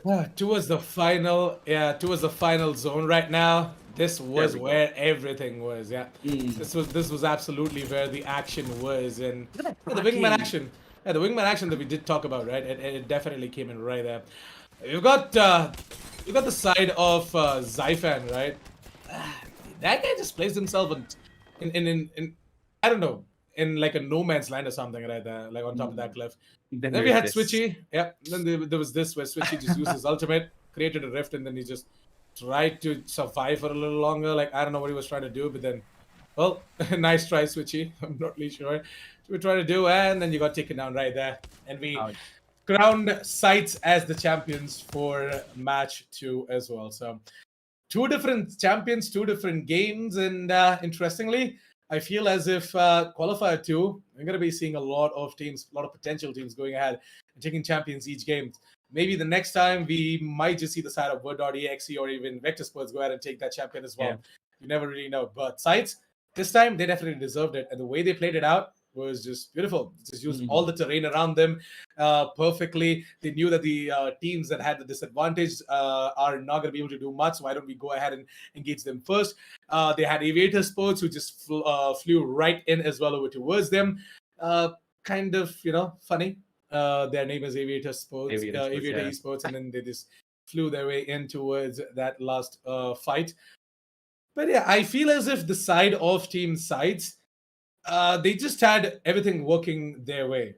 No doubt, they had amazing setup. They have amazing aim. Everything just worked out in their favor as well. But it's just that the zone, it favored them. The entire terrain favored them, and the way they positioned themselves, it also favored them as well. Because all of these other teams, like Vector Sports and Aviator Esports, they kind of were out of the ring. Like that final zone, the final ring did not favor them, and they had to make the push. And while making that push, Sites knew that this is the perfect time to go ahead and strike, and they did. And that was when everything just completely turned around.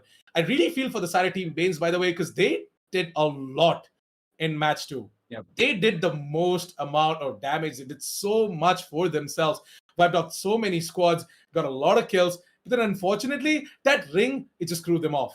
Like two players gone down, and then Stefan, he was just stuck right there.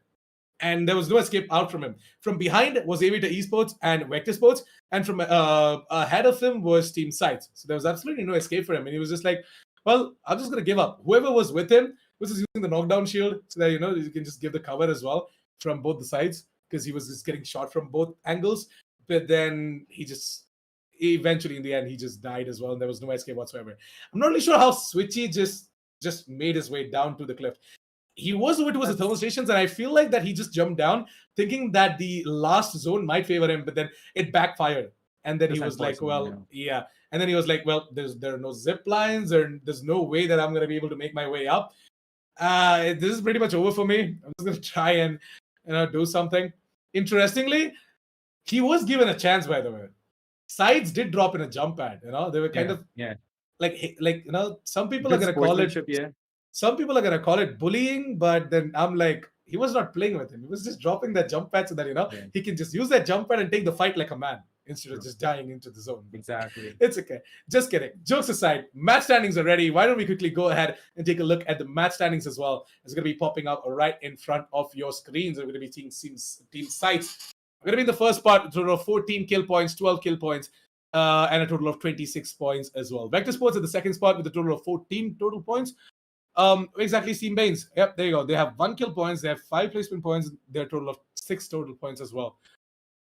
Honestly, Assassin, you know what the best part about Apex is? You may never know who's going to be coming out on top because the terrain is just so unpredictable. Yeah, you have the default maps, but you never know where the ring is going to be coming in. So a little bit of a wrong move that you make is going to hurt you really, really bad towards the end of the entire match. Like, that's exactly what happened to Switchy, right? He never, ever thought that the circle was not going to drop in around him. And honestly, he had to pay for it. And there's not really much that he could have done. And look at this. I was really expecting that KXP was going to be putting up a really good show this time too. But that's what I love about Apex. You never know what's going to be happening. And KXP have gotten a spot on the 15th slot, Assassin. No kill points, just 1 position point. But 15th position straight from the top. They came way down to the 15th. And the other teams, they were honestly maintaining their own positions. Aviator Esports, they were doing really good for themselves. Vector Sports, honestly, I loved watching them. Wash Apex Boss, they're still managing to maintain their position. They don't have any kill points. They got wiped out, but they still managed to come in the top 4, and that is what is going to be going out on for them. They're going to have a good high standing, but that's the exact uncertainty of Apex that I love. Through that, I really wait to see how exactly all of this is going to reflect over towards the overall standings as well. Because as soon as the overall standings are going to be ready, we're going to be jumping straight into towards the overall standings as well. And there you go. Got the current standings ready. Team Sites leading the charts with 32 total points. Vector Sports on the second spot with a total of 26. Watch Apex Bots with 23. KXB Esports with 23. And Best 9 with 16. Aviator Esports and 16 as well. Banes and Word.exe 12 and 9 respectively. Thunder Buddies and Play Like Pros with 9 and 8 respectively as well. This is going to be top 10 right there. Team Sage have played themselves at the 11th spot. Not bad, by the way. Underdogs, they were not able to do much, but just 3 kill points and total of 2 placement points as well. adding both the matches for the day. By the way, these are the overall standings. So Team Sights, they've got themselves a pretty good lead, by the way. 32 total points, 18 kill points, and 14 placement points, and they've got themselves a champion. KXB Esports were the ones to actually win out the first game, by the way. They did not do much in terms of match 2. So, fortunately, they are sitting at the 4th spot with a total of 23 points. Vector Sports, they actually did a lot in terms of the kill points, by the way. They are the ones who are actually making a difference when it comes down to getting all of these kills in the server. If they can just, combine that by getting a champion or two, they can just solidify their hold on towards the first spot as well, dethroning Team Sides. But overall, what are your thoughts, Quaint, regarding the current standings? Honestly, I feel like Aviator Esports still has a shot. Like, I know that they're on the 6th position, and then there's also Best 9, but I feel like Aviator Esports is dishing out a lot of damage. They got really good potential, and we're going to be seeing, this is just a second map, right? There are 3 more to come. I feel like Aviator Esports are going to have like a little bit of an entry into the top 4 at least, for like maybe a few maps at least, because they've got a good thing going on. But Wash Apex Bots, they are maintaining good consistency. They're having good kills. They're having good position points. And KXB Esports, the only reason they're on the 4th position right now is because of the amazing performance they had on the first map. I don't really know what happened on the second. I wish I knew, but I think they just didn't have the luck that they needed to go along with the entire match, and they just failed it out and got the 15th position. But sometimes it happens. That's what I was talking about Apex, right? You think that you want to spectate one of those teams, and you're like, you know what? These guys did really, really good on the first map, and we should probably be spectating them more because they've really got what it takes. And then you spectate them, and suddenly there's like this other team flying out from the sky, like a halo of sunshine around them, like the 3 Musketeers just jumping and then taking your squad out, and you're like, how did that happen again? Yeah. And the Apex Gods, they might not have blessed the side of KXB Esports for match 2 because we really didn't see a lot coming out from them. But it's completely fine. That's just Apex Legends for you, You get a champion for one game, but then the next game might not be your piece of cake. It might just be someone else's. That is why, people kind of love the game of Apex Legends as well, because it favors everyone. It's not like, just the only team to dominate. No. It's just purely based out of how exactly you're going to play it out, how exactly you're going to use different situations to your advantage. Exactly. And that is what sort of makes a difference as well. And this time it was Team Sight to just make all the difference by using whatever they had to their advantage, and just not getting ahead of themselves. That is something that you should not do, by the way. Like, even though you know that you kind of can go ahead and get that victory, even though you know that everything's working out in your favor, you should not just get confident or just on top of that aggressive and get yourself taken down, right? You just be calm, you just be patient, and things are going to come straight towards you as well, just like how it came to the side of Team Sight. They knew that the zone was in their favor. They had no business just moving around or getting taken down out in the open or something like that. Just held on to that area particularly without any issues whatsoever. All of these teams had to aggress towards them because it was not the zone was not favoring them. And then while they were trying to make their way in, was the EVA 8s to just do the job, because the side of Team Sights knew that keeping that EVA 8 is going to be something that is going to come handy towards the final circle as well. That final circle was so goddamn small, and then there were like 8 squads left out. Everyone just trying to just bounce on each other, and then the shotguns just reign supreme. And not to talk about Mr. Octane from the side of Team Sight with a wingman and an EVA 8. The guy is just popped off a face as well with that wingman. It was a really good performance coming out from the side of Team Sight, and we wish them all the best for match 3 as well. Let's hope that Team Sight are going to be able to put up a good performance so that they can just solidify their hold on to the first spot in the overall standings. And let's hope that the other teams are going to be able to get themselves a champion each as well at the end of the day. Match 2 got over. I'm going to be jumping straight in towards match 3 as well in about a minute or so. Match 3 is going to be ready really soon. But Quint, what are your opinions on after the end of match 2? As we are heading towards the match 3, I want to know what exactly do you think is going to happen? My opinions for the entire game of Apex in itself would be like there are 2 factors that are the most, influential. So you overconfidence and underconfidence. You get overconfident, you're gonna get taken out. You get underconfident, you're not gonna be able to connect your shots. And that, like you said, I love how Sights managed to maintain that perfect balance. They were neither overconfident, they were neither underconfident, and the tracking that they have, and it's just amazing. And other than that, there's also the luck factor that is there, because the Allfather definitely did not bless poor Ronin from KXB. And that was really an exciting match, but I'm pretty sure the match 3 is also going to be super exciting, which is ready, and we are going to be jumping into that in a few moments.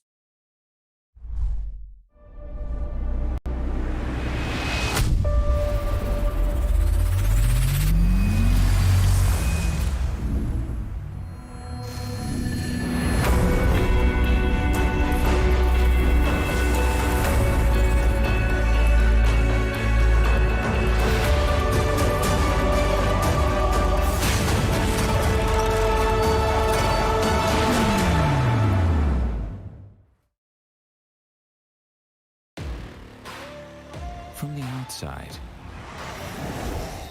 who would know what lies beneath? Unleash it with a machine as savage as you are.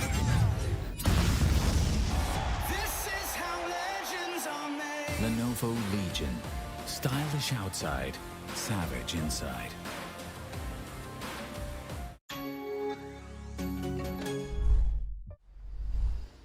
Welcome back, ladies and gentlemen, to match 3 of the Lenovo Intel presents Rise of Legion for Apex Legends Qualifier 2 Finals, Day 1, Match 3. As we are about to jump out of our ships and see all of these players jumping down to their respective hot drops. Quaint, I feel this time around though, if you look at the ship, if you look at the ship path, right, it sort of just cuts the entire map into. And yeah, it might just help all of these teams go into places where they think we're gonna get the high tier loots as well. Something like Skyhook, Countdown, Thermal Station. We've got the side of Team Vector Sports again moving in over towards Harvester. They absolutely love Harvester. It's their only spot. Yeah, honestly. And on top of that, since it's cutting the entire map in half, right, like you have the opportunity to finally just spread yourself out and you're not going to be hard dropping. I feel like it's like a psychological thing. When you see a vertical drop line, you're always going to hot drop and try to like spread out towards the bottom. But when it's like horizontal, you spread out across the entire map evenly. So I don't think there's going to be a lot of action at the beginning. But look at that. Team Alu is already going to be picking up damage off the bat because they just unfortunately probably dropped next to his team over here. They are trying to get a few kills. Did manage to get one. Vikrita did manage to get a kill for himself and completely managed to take them out. Lord Flex is going to be down and out for the count. And that poor guy is obviously not going to be able to help his teammate out. I'm pretty sure he did not expect people to be there. Like, you know what? There's that empty room. I'm going to go there and get a few kills. Hopefully, they manage to get a few guns. But no, there's just going to be insane kills coming out from Oliver Correct. That takes out Captain Arden. He takes out Chaitan as well. Now, the team is not down and out for the count, I think, Assassin. But they have managed to dish out a lot of damage. And finally, Team Alu has become God Alu. So that. Team Alu, I'm gonna go ahead and especially the Seer as well, getting himself 2 kills. It's good stuff coming out from him. The R99 and the EVA 8. Pretty good combo right there. He definitely has to find himself an assault or even something like an LMG, right? So they can actually take these long range fights. The R99 itself is not gonna be helpful. That thing doesn't really have a lot of range. Yeah. And it carries the light ammo. Close range is insane though. Like you see a team, it's almost as good as an EVA 8 if your tracking is good enough, right? I don't know. I still feel like the Volt SMG is better than the R99. Plus, it's more satisfying somehow. I'm not really sure why. Is it because of the energy ammo? But I'm not really sure. But it's more satisfying somehow. Yeah, Volt is really good. If you just pair it with a 1x or 2x HCOG, you're sorted. Exactly. Look at this. This is what I was talking about. Apex, in and of itself, the entire game is just so beautiful. Not really sure how they manage to pull it off, but they always manage to pull it off, man. Yep, definitely. I feel that we have a little bit of a problem as well running into the game. And yeah, I'm going to be getting us right back into the game as well. And yeah, speaking of which, I feel as if the game is going to be ready. We're going to be jumping straight into it as well. There we go. And that's fair enough. I mean, everybody has their off days. I feel like our observer team is also having a little bit of a tech issue over here. But nonetheless, we're going to be going right back into the game. And Task Force, they're only on 2 people. I'm not really sure if one of their teammates does have a little bit of a network issue, but if they're going to be running with 2 people, they're still not going to be able to make a final stand, are the Assassin? Because I don't think they have a lot of points anyway, and they're always coming towards the bottom. But again, you may never know. All these underdog teams might just get a chance in the end. But look at this. Team Slice, they're facing adversity, and Chica Flip with his wingman god himself is going to be going down. And okay, they still managed to make it back together. I'm pretty sure they're going to be able to be revived, as Zero Resurrected is going to be totally resurrecting his teammates, and they have a lot of time left. That was a really, really close call, Assassin. Yeah, well, he's going to be the one to go ahead and get them back up and running. He's going to be the one to go ahead and finish off a squad as well. Team Sight's going to be back. They're the ones who got themselves the champion the previous game. So they're really looking forward to seeing them alive and kicking as well and getting themselves some high tier loot. They've already got themselves some gold. And towards the survey camp, we've got Team Baines who have spotted out a squad as well. I mean, I'm not really sure what KXB are up to though. I'm really curious to know what they're up to because they've had like a really good impact in the first match. The second map was really not really good for them, but I feel like just off cams they lucked out in a bad way because I feel like they got jumped by maybe another team because that seems to be the only possible explanation to me. I feel as if Sefan is lagged out, or no, he's just loading. All right, thought that he lagged out. I thought I lagged out for a second over there. Don't worry. Yeah, a little bit of a tech issue here and there. It usually tends to happen. It's the game of Apex, guys. Come on. I mean, when you're having beautiful backdrops like that, there has to be a few repercussions, right? Not really, but then, well, everything has its own pros and cons, and I'm kidding, Asaf. Don't take it to heart. I know. I'm just saying that, not really. I mean, they can just go ahead and fix the game as well. Get rid of the bugs. Yeah, do be like that sometimes. Hey, Flatline and the HCOG, let's go. Death Wish. Got the Beast of the Hunt ready as well. Vert.exe, they've already spotted out a squad. They really have to capitalize on top of this Beast of the Hunt, by the way, because if that ult goes to waste, then... Oh, yeah, there you go. We've got the Revenant ult as well now. Bacon is going to drop down that Revenant ult. You're seeing the death protection, death total being used. They are going to go ahead and take the fight against that squad. That's going to be the side of Remox to be falling down. 3 more hostiles, by the way. Side of Bird.exe to go ahead and take the fight on towards all 3 of them. And the amount of damage they've dished out with the help of that Revenant, and on top of that, they have all the information they need because of Deathwish playing that Bloodhound. Really good setup over there, and not a lot that the other team can do because, honestly, that Bloodhound is going to reveal everybody. They're going to be pushing and they're going to be dishing out a lot of damage. If they don't have their shield batteries, they're going to be facing adversity, but they're already going to get spotted out, and the damage is going to be coming out right now, but no, Begum is going to be going down and out for the count. The Revenant himself is going to be out, and it's all up to Deathwish and Non-Kebab to get the kill for themselves, but the Ring is also going to be facing a little bit, posing a little bit of a challenge for them because they have to be duking it out outside of the ring, but they did still manage. Begum is going to be bleeding out. They have to revive him as soon as possible, or at least get his revive card. And on top of that, Assassin, I don't think I've seen even a single revive. I mean, proper beacon revive so far. Yeah, Word.exe, themselves 2 players left out, by the way. Begum is going to be revived, and oh no, seeing this side as the side of Word.exe. It's going to be out of the ring, and Begum might just die. Just has to go ahead and use the medkit, and he's going to be doing that. Yep, the medkit is going to come in, and maybe he's going to survive. This is the first zone, so there's nothing to worry about. Yeah.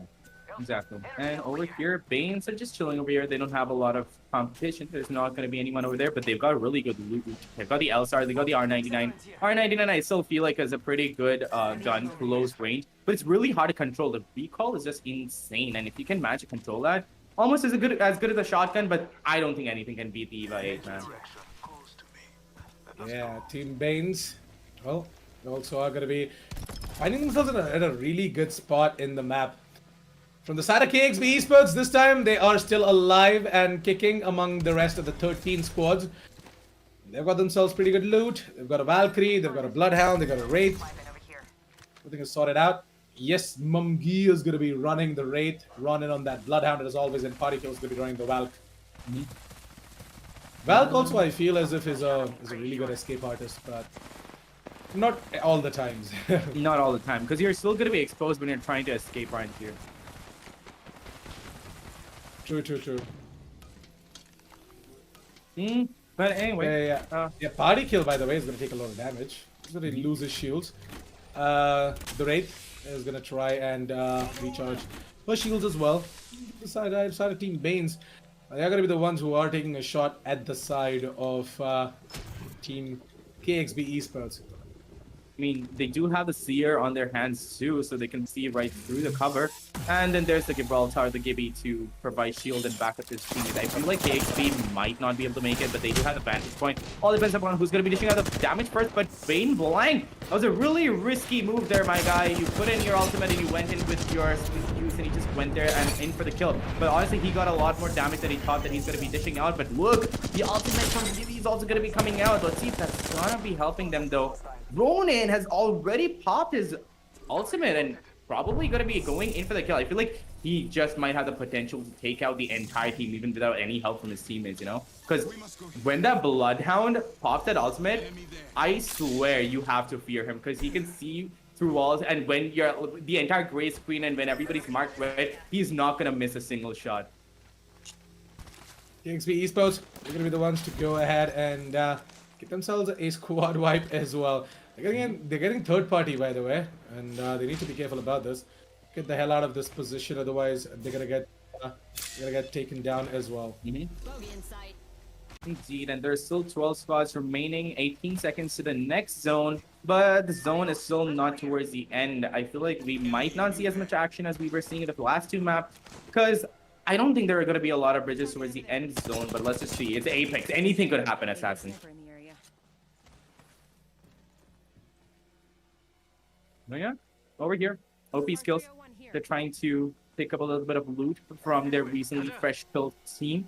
And again, 12 squads remaining, 34 players alive. So it's honestly no time that you can predict who's going to be coming out on top. OP skills, I don't know how many kills they've gotten, but they seem to be doing pretty good for themselves. They're still managing to maintain their position. They're trying to get a proper vantage point. They're still in the circle, in the second zone on top of that. So they don't have a lot to worry about. They have a good loadout too. And over here, Bane's charge rifle. Okay, honestly, Assassin, that charge rifle, the fact that you can dish out a little damage towards the beginning, when it starts getting charged, and then that heavy hitting one singular shot, if you can pick up a golden charge rifle, there is nothing like it. You have a very high possibility of winning the entire game out.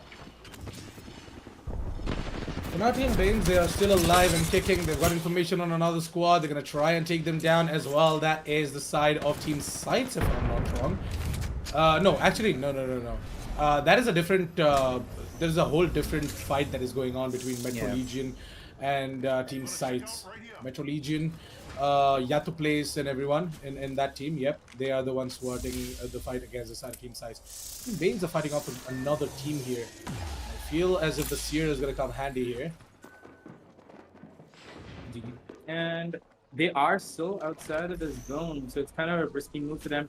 But Banes, they've managed to make it back. They've got a good position. I don't think they can leave as of now, because there is a team that is right outside there. And the problem is, whenever you're stuck in a building with a team right outside it, it's super hard to get out of, because once you try to do that, you're going to be facing 3 guns just locked and loaded at that door. But they did manage to take the back door out. They could just manage to do it out. But Sights over there still managed to maintain that position. Flank just takes out his jump pad just so that nobody else can use it. And they're going to be pushing in for another kill, Assassin, because there is another team across the map, across the canyon. But it's going to be really hard considering the ring is right there. So if you're not going to be taking a move or taking a stance right now, you're going to be getting a lot of damage from that. On top of that, the opponent team that are very close by are going to be taking advantage of that confusion that you're going to be facing down. Team Sights, they've already lost Yato Place, and the respawn is timed out as well. So unfortunately, they're not going to be able to recover the banner. He's not going to be able to make his way back into this match. But yeah, KXP Esports. Well, thanks to that Valkyrie right there, we're getting a lot of information as to where exactly these teams and these players are. They're going to spot out one team here in Harvester. Try and take that fight as well. Ronin. He's got his scan ready. He's got the Beast of the Hunt ready as well. All he has to do is wait for the call to come in from the IGL. They're just going to go ahead and start taking the fight as well. Wood.exe. They are the ones who are right below, by the way. Feel as if they might just be looking to gain a little bit more vantage point, as they're going to be using that jump pad. Get that double jump in, and they're going to move in on towards the other side of the Harvesters. Indeed. And they're running a pretty decent loadout, an R301 and Neva 8. On most people, I think Begum at least has one. And that is a pretty decent loadout, to be honest. They're not going to go with the sniper and the shotgun. They're going to go with the AR and the shotgun. And they've got a good vantage point, and they know exactly where the teams are.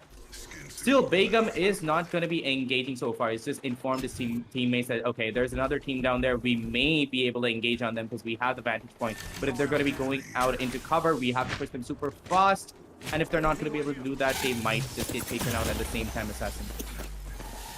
Hey, the Seer's signature ability is going to be used as well. And we are going to be seeing the ultimate that is going to be put down. Sephon is just going to go ahead and quickly recharge his shield. Fortunately, doesn't really have a shield battery. He's only got the shield cells. If he had a shield battery, that would have been an instant recharge right there. A little bit of a longer duration of time to just get that right in, but yeah, it's more worth it. Okay, the ring is also closing in, and I feel like the team Banes might just get because of the ring. No, never mind. Finally got in. You know, there's another player outside of the ring. He's close towards the building as well.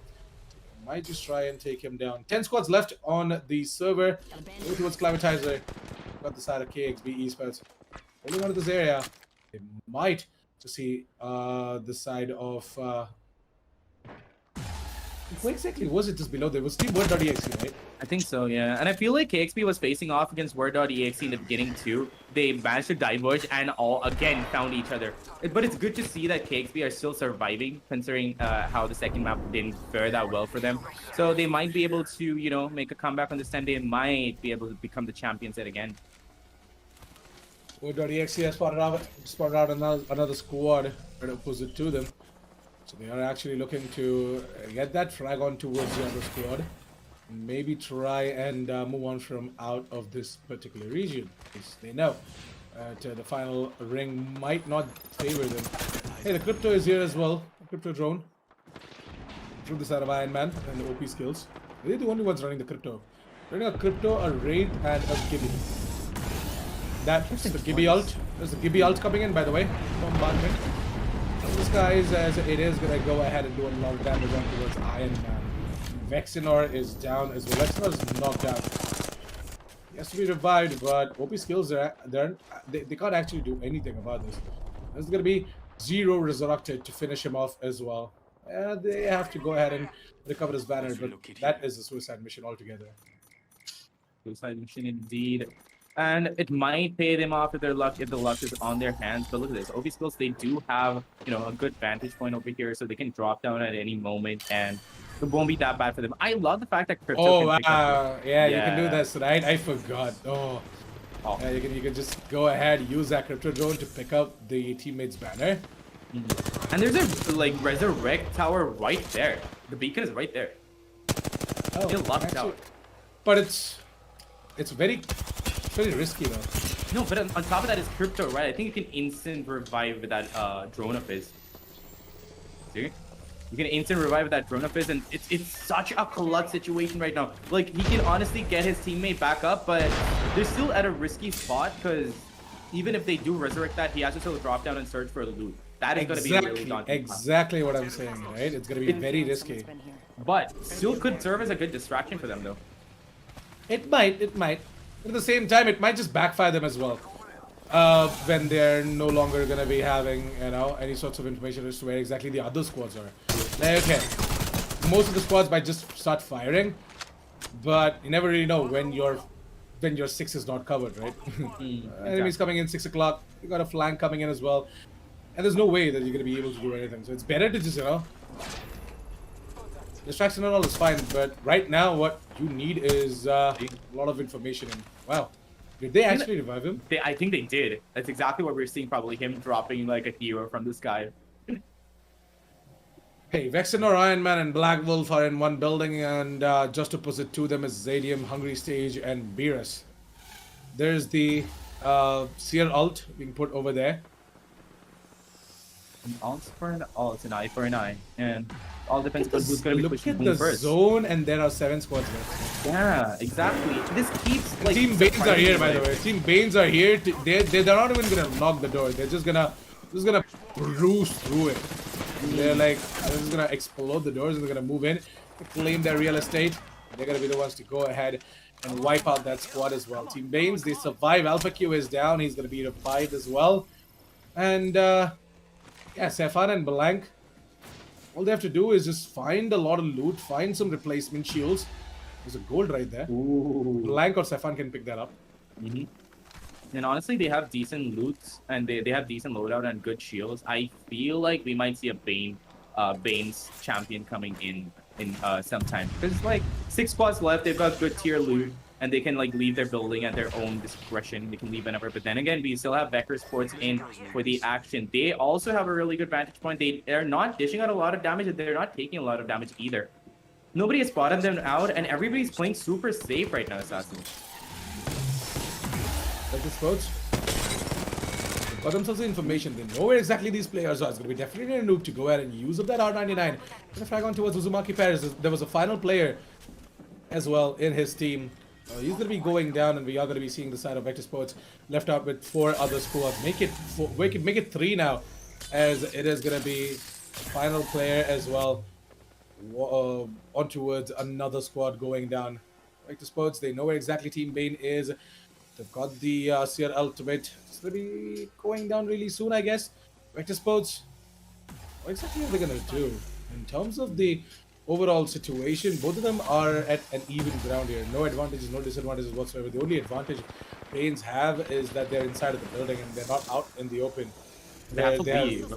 Yeah, they have to leave. They definitely have to leave. A thermite or something like that, multiple thermites might just rain in, or in the ult might just rain in as well from the Gibby. Yeah. And so in that way, I feel like Vector Sports has the advantage because they're up there. So whenever Banes are going to be leaving, they might get a confirmed kill. So it's going to be really risky for them to leave, and it might be like the last time. I think it was Vector Sports that tried to get like a few kills on the team that was like camped up in the trailer. I feel like it's like how the turntable sort of situation. They might just come out and kill Vector Sports instead. So Banes might stand at an advantage, like you said, but I still feel like Vector, with the positioning they have, better stances right now. And Board.exe right now, they're facing adversity. They've been spotted out, and people are probably going to be pushing in on them super fast. Over here on the other side, Vector Sports is trying to get a different position and trying to push in on a few other teams. There's definitely a noob with that raid has put up her portal to go in, dish out a little bit of damage and instantly evacuate from the spot. Just a little bit of damage for the end game scenario, just so that they don't have a lot of syringes to work around with it. They kind of like play it out towards the end. But look at this, Banes! The thermite grenades are going to be coming out like you said, and Red Force, they might be able to take them out, but they're still standing strong. But not for long, because the damage is going to be coming out, and Red Force is just annihilating them, and there we go. Banes going to be down and out for the count. So with the side of Team Vector Sports as well to be falling, by the way. It's just Word.exe versus OP Scales now. OP Scales, I feel like that the position that they have right now is pretty good. They've got a little bit of advantage, and they've also got themselves a building as a cover. So Sara Team Word.exe, they're just out there in the open. Just use the terrain to their advantage, but still the terrain along with the massive and this aggressive play coming out from the Saranan Kebab is just working out for them. OP Scales, they are going to be the ones to be emerged champions. What in God's name was that from them? What just happened, Assassin? How did that happen again? Word.exe had a lot going on for them as well, by the way. Like, they were aggressing in, they were using the rocks as cover, but I did mention, right, that the side of Team OP Scales have got themselves a building as a cover. They've also got themselves a little bit of a vantage point, which they can actually use to their advantage and go ahead and take out the fight in a really good way. And the Peacekeepers and the Masters, they just come in raining and they just come in hot to go ahead and take down the side of Team Word.exe and emerge OP Scales as the true champions. So congratulations, OP Scales, for going ahead and getting that victory in match 3. Interesting, isn't it? Match 1, we had a different champion. Match 2, we had a different champion. And now match 3, we have a different champion as well. And this time it's going to be OP Scales.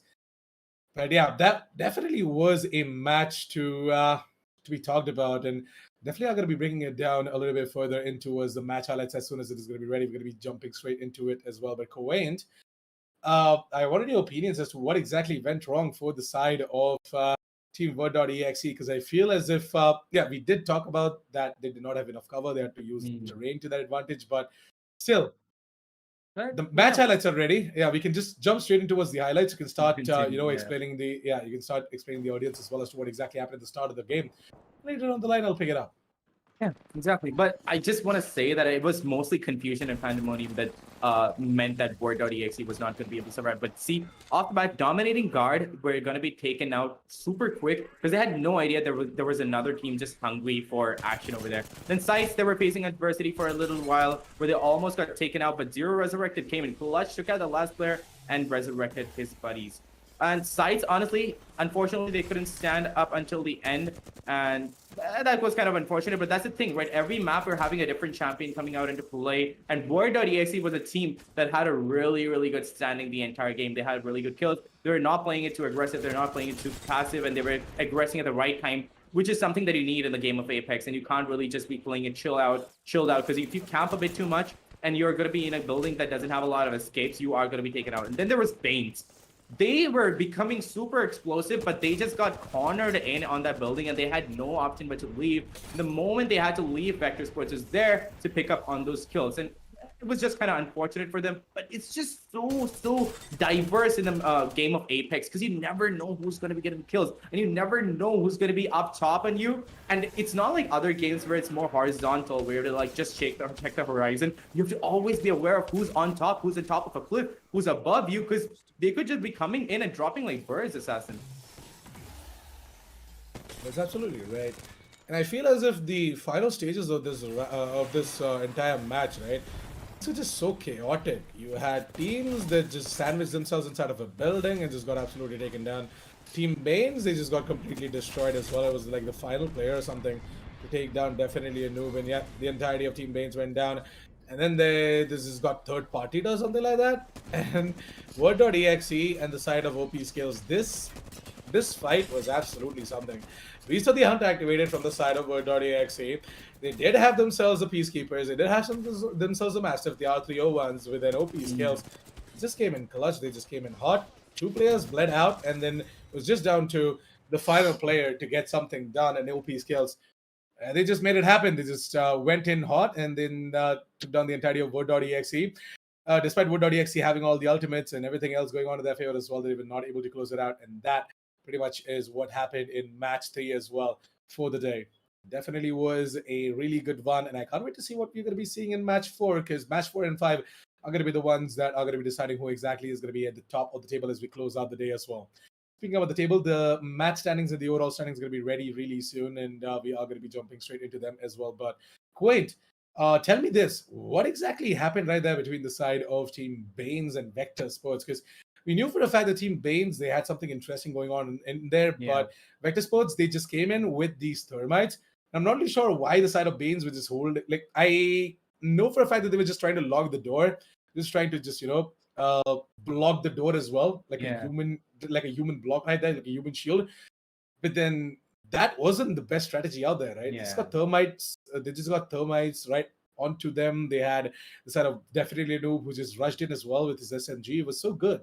Exactly. So like towards the end, Vector Sports just like they got tired of waiting it out. They were like, you know what, we'll wait for Banes to leave. But at the end, they were like, you know what, we're just gonna be done with it. We're just gonna be ending the entire shenanigans. We're gonna go in and we're gonna rush them and we're gonna take them out. But Banes, they were ready for it. They did try to block the door, but in my opinion, like you said, blocking the door as a human shield is not the best idea all the time. Because whenever that has happened, right, it has never ended well. Because that door can be taken out. And on top of that, when that door is being taken out, you are going to be taking a lot of damage as well, because you're just right there. So it doesn't matter what that door is going to be taking damage. It could be with a gun too. But when it comes to a thermite grenade, you can't really do much. You're going to be taking a lot of damage. Whoever's standing behind you to give cover, they might take a lot of damage as well. So Vector Sports honestly played it out beautifully towards the end in taking out Banes. But the amount of time they spent focusing on Banes meant that they couldn't focus on the other teams around them. And they obviously were going to be taken out. But here's the thing, Assassin. The fact that so many different teams are coming out as champions, and it's not the same team that is coming out as champion over and over again, or at least staying at the top 4 or top 5. It's just so diverse. It's just like switching up so fast. And that honestly is a testament to how fast Apex can be. Now I'm really interested to know how the standings are going to be like for this match, and on top of the total match standings, which by the way is ready, we're going to be jumping straight into the match standings to see where all the teams place themselves at. And honestly, KXP, I was really expecting better for them, but they managed to end up on the 12th slot. But look at that. Along with them, there's also washed Apex bots who were performing so well in the first map. The second map also, they had good position, but over here, they're going to be at the 11th. But it doesn't really matter much, Assassin, because just because they did really well on the first 2 maps, their standings are just going to be similar. I feel like they're going to be dropping down to the 3rd or the 4th maybe. And it's still decent for them. On the 4th and 5th, they could pick it back up. But it's just so chaotic. Any team could come out on top, but towards the bottom, we also have Aviator Esports on the 16th position. 15th and 16th are going to be Best 9 and Aviator Esports, something that I was not expecting at all, Assassin.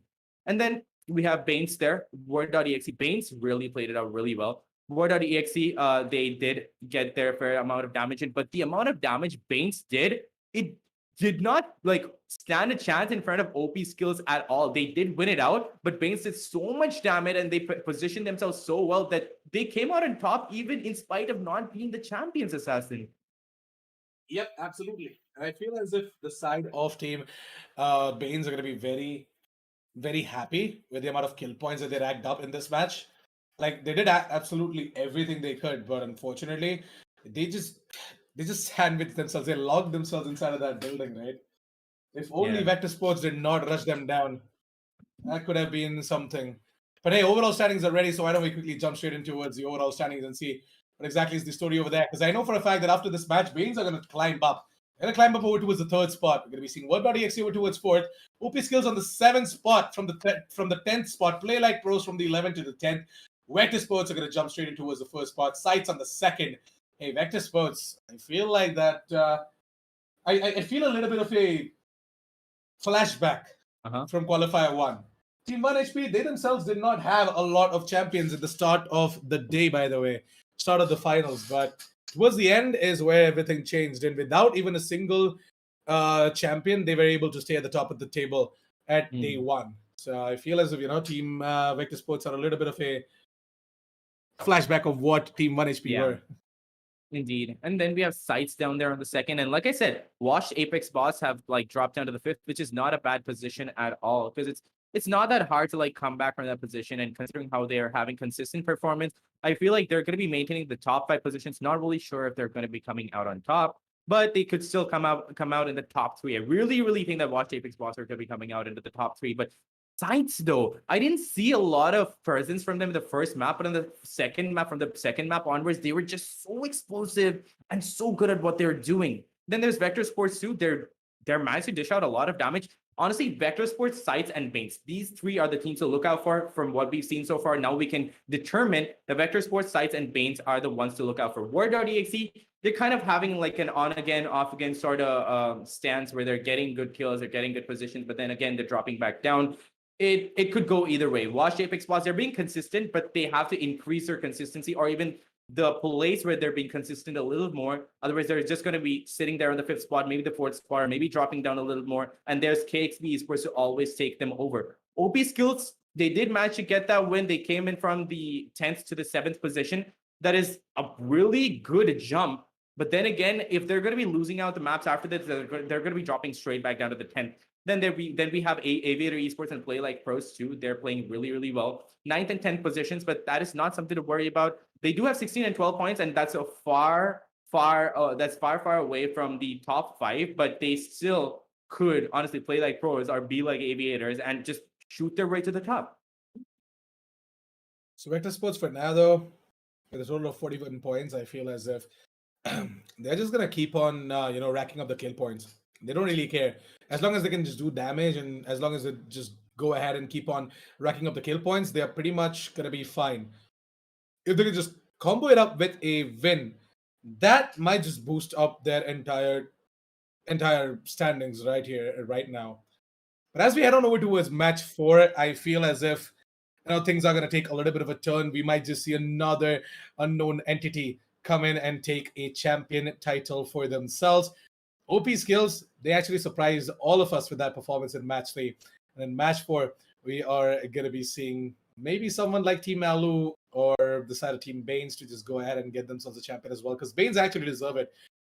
They have been putting up the work, so yeah, they definitely should go ahead and try and get that champion a little bit, Try and maybe play it out for the win instead of maybe, racking up the kill points or even just getting the placements and whatnot. Play it smart. I know for a fact all of them are playing for wins, but sometimes it just becomes they just become blood hungry, right? They're like, okay, you know what? We gotta take kills. Kills are what is actually gonna make a difference. And as soon as they spot someone out, they don't have any trigger discipline. They just start firing and they just give up their position. And that sort of is what happened as well over there. But Vector Sports were just a little bit too good. They had a lot of information, and they had themselves Intel Gathering legends who went ahead and got the position out from the side of Team Baines, and they just went ahead and used the thermites and everything to just take them down. But as we move on over towards match 4, I want to see a little bit more of a passive side of play coming out from all of these aggressive teams, so that they can, at least make a difference when it comes down to putting up a win as well, and making a difference on the overall standings as we are going to be approaching at the end of the day as well. But what are your thoughts on match 4? Match 4, not really sure. I feel like Vector Sports and Bane Gaming, they're going to be having a little bit of grudge because Bane was, completely blocked out by Vector Sports. Now, although Vector Sports did play it out thoughtfully, the amount of damage that Bane's dished out, Vector Sports had no idea that they were going to be coming out on top. Like, they were like, yeah, we got this dude down. We're going to be getting the champion title, and we are going to be shooting back up. But can you imagine the amount of points that Baines could have gotten if they managed to survive that situation, go out and become the champions? They would have shot straight to the top, and they could have like chilled a little bit more for the 4th and 5th map. But they're still gonna be having to slog it out a little bit. So I feel like Baines is not gonna be backing down. They're not gonna be a little more passive. They're just gonna be continuing with that aggressive playstyle. So is Vector, but I feel like Vector, Baines, and Word.exe. Word.exe, by the way, they're playing it balanced out. They're not going in too aggressive. They're going in aggressive at the right time. They're falling back at the right time. So I like what they have, but I feel like considering how aggressive the other teams are getting, they have to amp it up a little bit, put that fire in their footsteps a little bit more. Otherwise, they're going to be falling back. And speaking of on again, off again, there's also Team Alu, who played really, really well this particular map. But again, they had like a squad Alu, vibe right off the bat. yeah, Right? exactly. So they were playing really well, but again, they can't like be true to their names because if they fall back down for the 4th and 5th maps, they're not going to be able to come into the top 10s even, Assassin. Yeah, they actually have to play it a little bit more passive.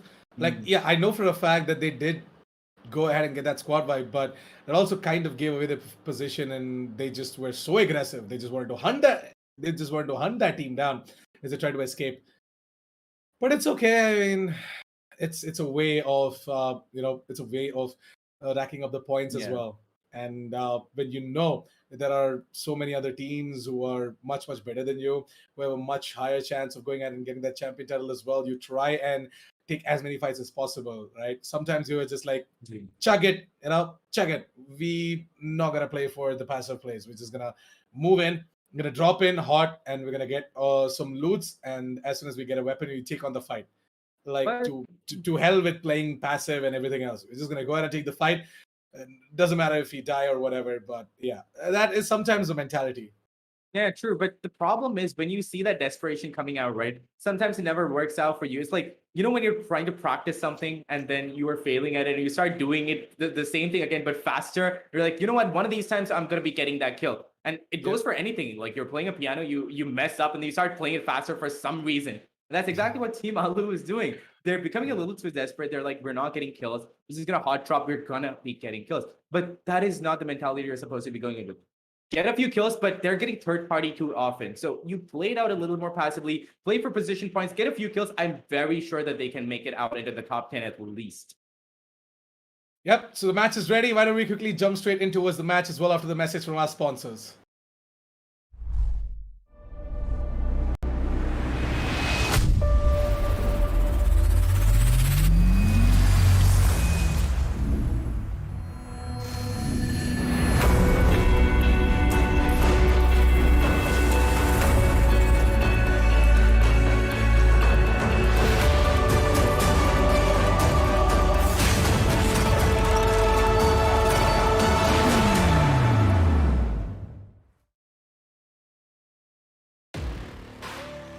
From the outside,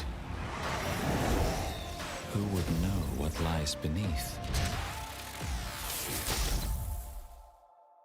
Unleash it with a machine as savage as you are. This is how legends are made. Lenovo Legion. Stylish outside, savage inside.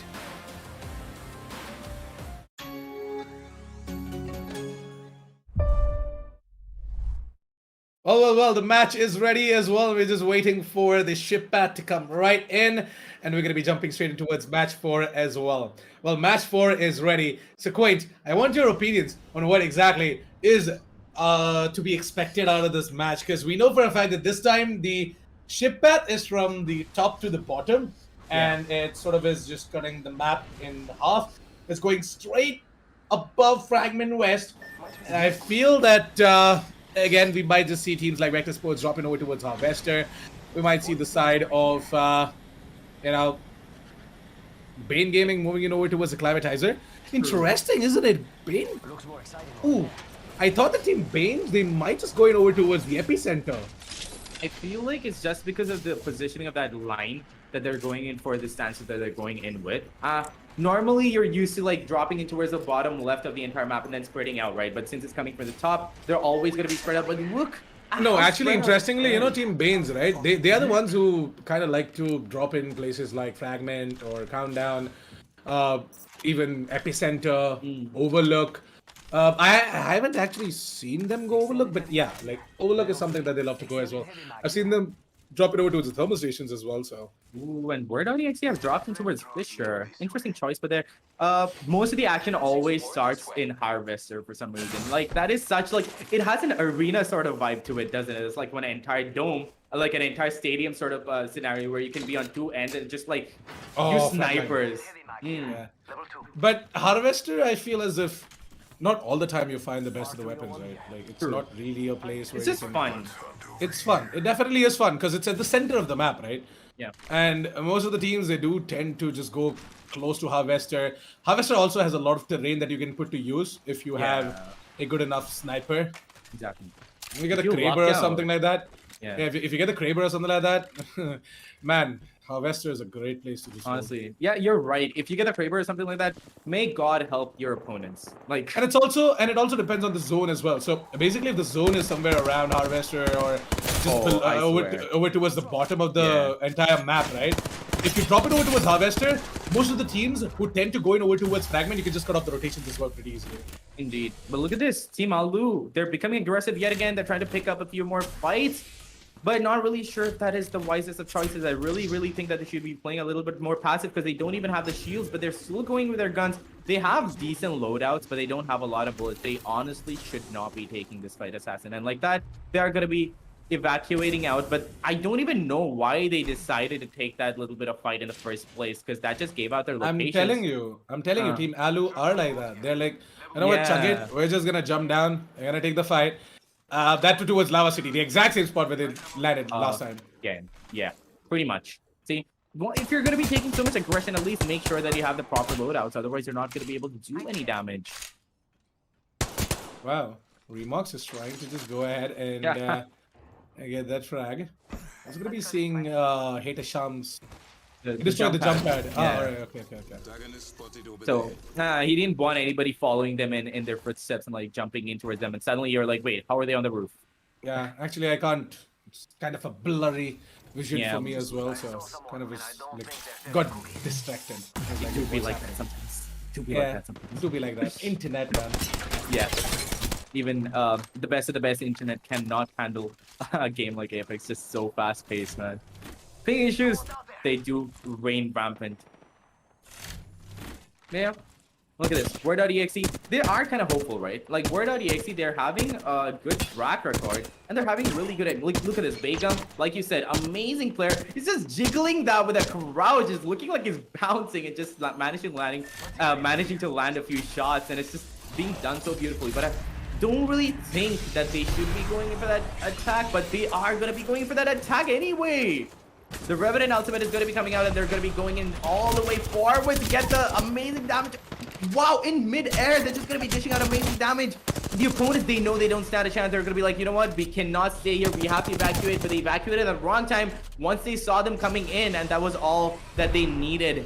Now they're going to be taking a lot of damage. They have to use their batteries to come back up. But Word.exe, really aggressive stance off the bat. They've done quite a lot of damage, Assassin, but they have to like finish off the business transaction. Otherwise, it's going to be coming back to bite them in their butts a little while later. But look at this. Body block yet again. No.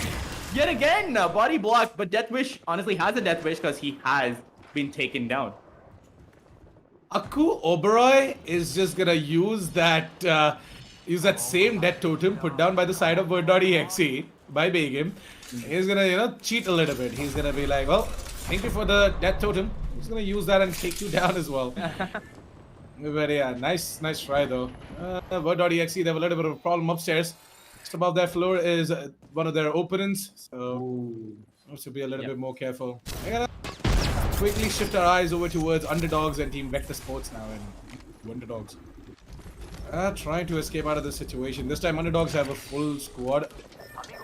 Last time we saw Underdogs only had two players. Thunder Buddies, Akuabara already dead. I'm not really sure why exactly was he the one to go solo into taking down the entirety of World.exe.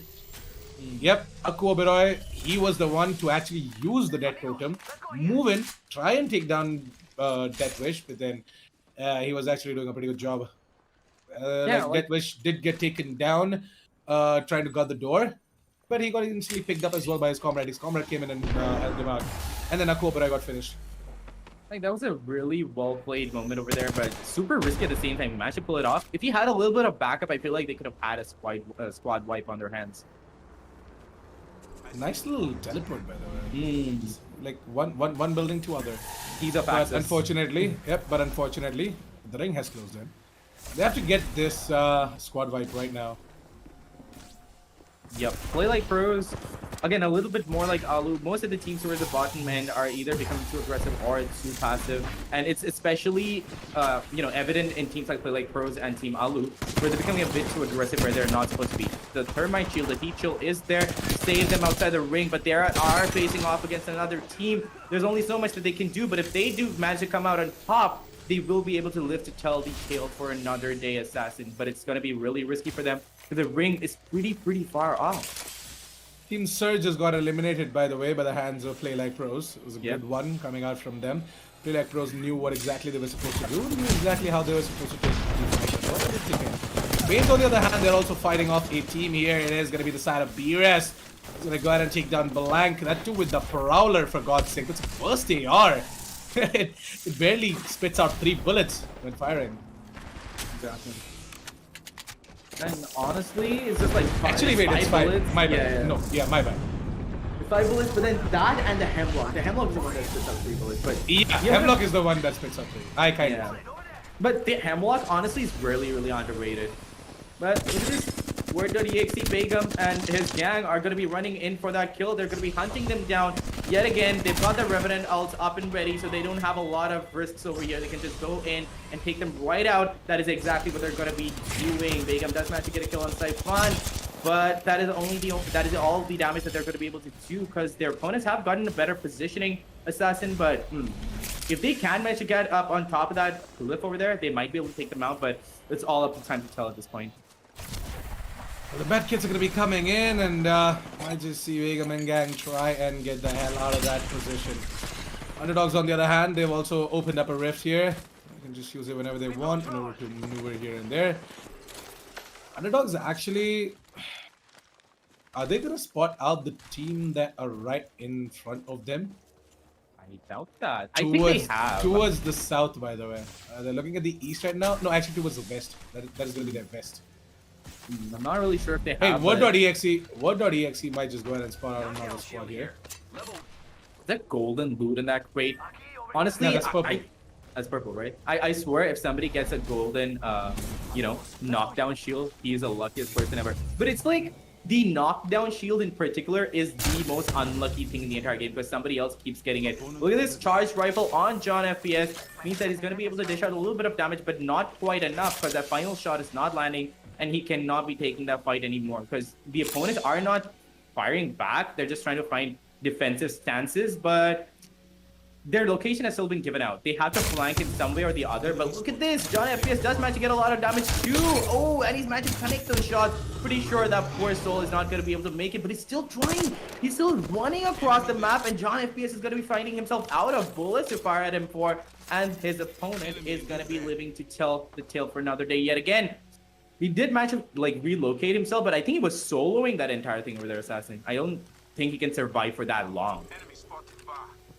Well, Switchy, this time around the Watched Apex bots haven't lost a lot of players. They're still alive and kicking as well. Team Sage only have 2 players here, and the final player might just get taken down really soon. There you go. There's going to be Watched Apex bots to go ahead and eliminate that squad. Aviator Esports over towards this region. have to take control. They have to take care of where exactly that Seer ultimate was put in from. They finally know and have the information as well. And there's just so much chaos right now. 11 squads left. Circle hasn't even closed out yet. This is probably one of the quickest matches that we've seen, Assassin, because a lot of these teams have ended up facing up against each other, which is something that I wasn't expecting, considering how they were spread out a little bit. But off the bat, we saw so much action. Do that. Well, for now though, it's gonna be Wood.exe and Team Sites, who are gonna have our attention quite a lot because yeah, they are the ones who might just have a chance at getting themselves. Yes, Shiga Flip has picked up that wingman yet again. Yet again.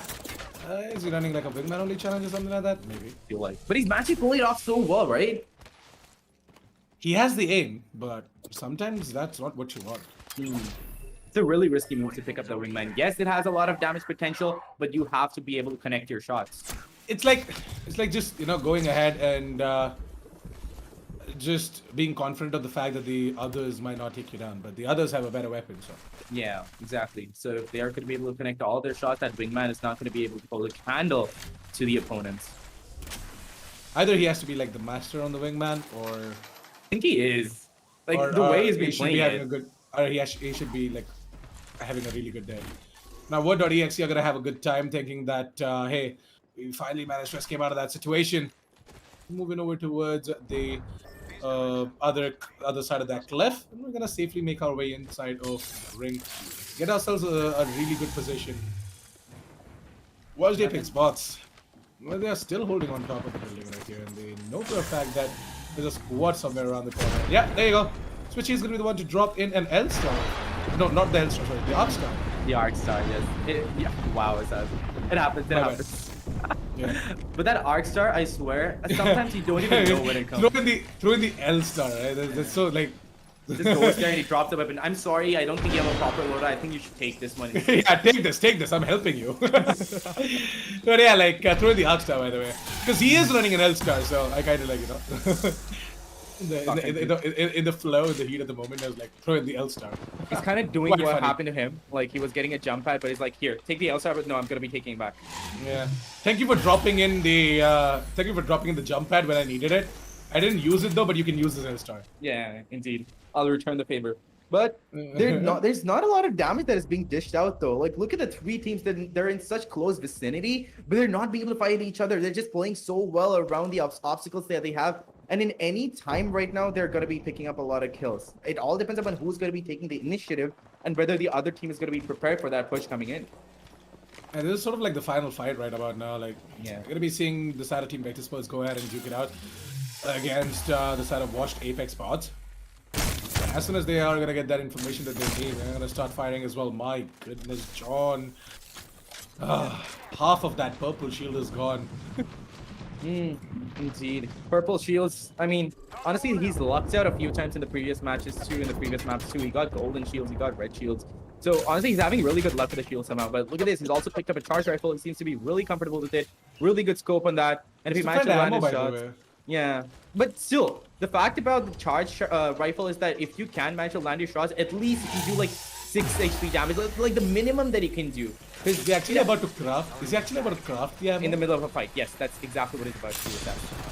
HP, well, yeah, maybe you never really know, right? You have the crafting materials, you can actually go ahead and craft the ammo as well.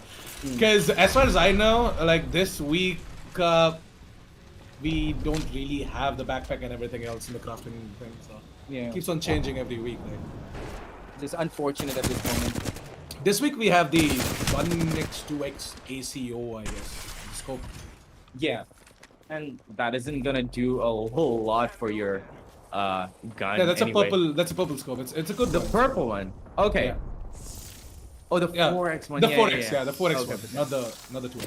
one. Not the 2x, right? Yeah, I was thinking it's like either the 1x or the 2x. But yeah, that's cool. Then you can craft that. In Yeah, a we had second. the digital thread the previous week.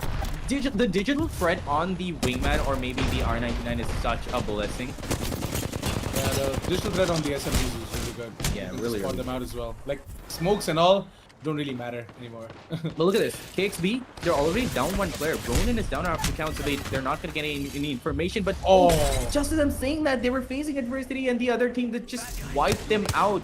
unlucky at this point. But Sides over here, they're just having the time of their lives, and Chica Flip is just having a ball with that wingman over there. He's like I said, see, he's just gonna be flying across boosted the map. loader. Yeah. Boosted loader. Look at the boosted loader as well. That's nice. Got himself the extended as well. You put in, you know, the quick swap mod also, and honestly, there's nothing like it. Yeah, it's got the Evite and the wingman. So Chica Flip. Again, Did Yatu just put down the Revenant ult? He did, right? he did. Yeah, but they have to use it. They have to use it. Yeah, but there's nobody in the vicinity. I'm not really sure why he did it. That's an HCOG.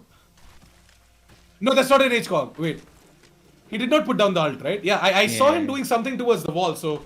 Yeah, I saw him do something towards the wall, and I was like, wait, is he actually putting down a dead totem? I His thought ult so is not even too. ready. Yeah, it's like 20%. He can actually use an ultimate accelerant if he has If one. he finds one, yeah, exactly. But there are still 8 squads left, Assassin, and 22 of them remaining, and amongst those 2 teams are going to be duking it out, and that is going to be War.exe facing off against another team. They have the information that they need. Deathwish has gotten the info that he needs for his teammates, but they're on the upper level, so whoever's going to be trying to push them might face death, because the upper hand is always the better hand, because you can't really do much from down there, and they have to evacuate from there, but they're also going to be taking some damage from the people up top. But if they can manage to fight back, it's going to be good for them, because they are still... Kebab. Oh my god, he missed absolutely everything. Ah, that's fine. He did not really do connect much. anything. Yeah, in the spray down, the wild spray down. But hey, Begum is definitely going to connect that. He done so much. But then we're going to be seeing Deathwish. Deathwish is going to be using up the Beast of the Hunt as well. He's got information and is going to go ahead and try and finish off whatever he can. You know? Indeed. And we're coming in towards the end game right now. The last circle, the last 2 circles are going to be coming in at any point. And War.exe, they're dead in the middle of a fight. If they're not going to be able to survive this, they're not going to be able to have the vantage point. Begum's ult is ready. Yes. All depends upon whether he's going to be able to use it right now. And we were thinking that he did use his ult. He's before, just but going to... I think he's just going to save it as well for the final push. he might not. I don't think he is. They have to take out the team, but they've already dished out a lot of damage, so he might not have to, but in the heat of the moment, he may. No, I'm talking about the final push, right? When you are in like a 1 versus 1 But you're- penalty squad or something like that. Problem is you're risking it a lot when you're in a fight right now, and they're not facing, they're not being able to manage so far. Look at that. Begum is going to take a lot of damage from Switchy over there, but let's see if he can make it out in time. Metro Legion, on the other hand, is flanking them, getting a few like blobs of damage for himself. He has a peacekeeper. John is going to take down Begum, by the way. I feel it's over. Yep. Team Begum going to be going down. That wingman is not gonna, you know, put up the final fight on Chica Flip today. Hey, sides are still alive, by the way, so I feel Chica Flip can do something. The flat line is actually dishing damage, so there's nothing to worry about. Especially for the side of Zero Reserve. He's having a good day. Honestly, Sides has a really good positioning there right now. The Yeah, they circle is do. in their favor. Yep, the zone is in their favor, and they can actually use this spot to just maneuver their way around. They know for a fact that all of these other teams are gonna come straight towards them. Exactly, and on top of that, it's higher ground. So anybody who's going to be coming towards them, if they can manage to not get third-partied, then they can survive. I feel like Sides. Man, you know what? You know what I'm kind of scared about right now for Sides is that they've got their ult ready, alright? And they have information on one squad. Let's hope that they're not gonna put down that ult and try and take down that squad. Because if they do that, not only are they risking their entire position, but they're also inviting death at their doorstep. Because there is another squad just below as well. Exactly. Like I said, they better not get third-partied, because if they don't, then they And stand there's a very Vector good chance. Sports, there's Vector Sports right as well. Yeah. So. But look at the shields that Sides have. Yeah, Sides, they have, like, so Yatu Place is running the gold. Chica Flip on the purples and Zero Resort is running the reds as well. So, in terms of the loots, they're absolutely fine, right? But then what I feel is that if they're going to go ahead and just aggress this, they might lose this one out. Exactly. But I like the fact that they've like spread themselves out a little bit. They're not camping inside that trailer over there. Because if they were to do that, they still have something to fall back into in case somebody's going to be pushing them. But they definitely shouldn't have been in there. But look at this. Fights are going to be coming in. And Nexus Abbey has gotten a kill on Switchy over here. And Vector Sports, honestly, they're in a tight spot right now. Dead center of the entire fight. All because of who's going to be picking up a fight with whom. They can easily third party another team. But if they get third party themselves with the ring closing in on them, they're not going to be able to stand a chance. Assassin. Vector Sports has got themselves 2 players left out, by the way, and it's going to be really tough for them to go ahead and take down the side of Chico Flipping Gang as well. So, hey, Subby. Well, he's going to go ahead and take out the shields of Metro Legion. Metro Legion is going to be going down, but I have definitely a noob. Metro is actually coming in from there. And I feel as if the Valkyrie ult is coming in as well. No, never mind. There's no Valkyrie. Sides, they are going to be the ones to go ahead and finally use up the dead totem. Yatu plays. To put down that ult, and this is exactly what I was talking about, right? Where it's like a 1 versus 1 against a squad is when actually you go ahead and use out that dead totem as well. And Sides are going to time it right, and they're going to win it out as well. And take down the side of Vector Sports, and they're going to be the ones to be emerging out as champions. 2 champions for the day. Honestly, we kind of called it, didn't we, Assassin? The moment we saw that positioning, the moment we saw the shields, the moment that we saw the Revenant ult being there on Yatu plays, we're like, yeah, Sides, they got this covered. And Chica Flip, with that wingman, they are going to be dishing out a lot of damage. They just waited for the last few teams to like dish out damage to each other, just finish them like each other off, and they just had to rush in. An already damaged team was present there for them, just waiting to give their lives up, and that's what they took the advantage of. Definitely. They did a good job. They used that advantage, and I told you, right, if they would aggress, then they're surely about to win this. Yeah. But if they would have taken the decision of aggressing in, they would have got the fate of Team Vector Esports. What happened with Vector Sports would have happened to them as well. Because it was a mess right there. 4 squads left out. Vector Sports were already taking a fight with another squad in that other building. And when I saw the death totem, it was death protection getting getting ready on the side of another place, I kind of thought that these guys are going to get a little bit greedy. They might just lose out on it as well, but they did not. They did a pretty good job holding on and getting themselves that champion as well. All they had to do was just come and become the janitors as well, the cleanup crew. Just come and take down the side of Vector Sports and get that champion as well. Second win for the day for the side of Team Side, and they're going to be very happy with the performance that they put up.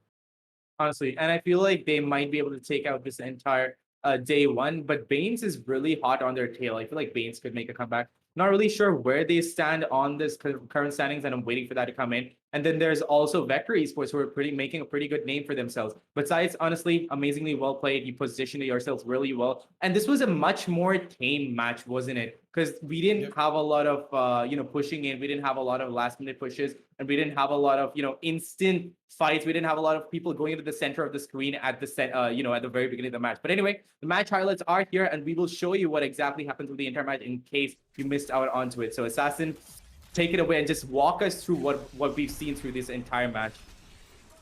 Well, as far as the match highlights are concerned, I feel as if it was Word.exe to start things off.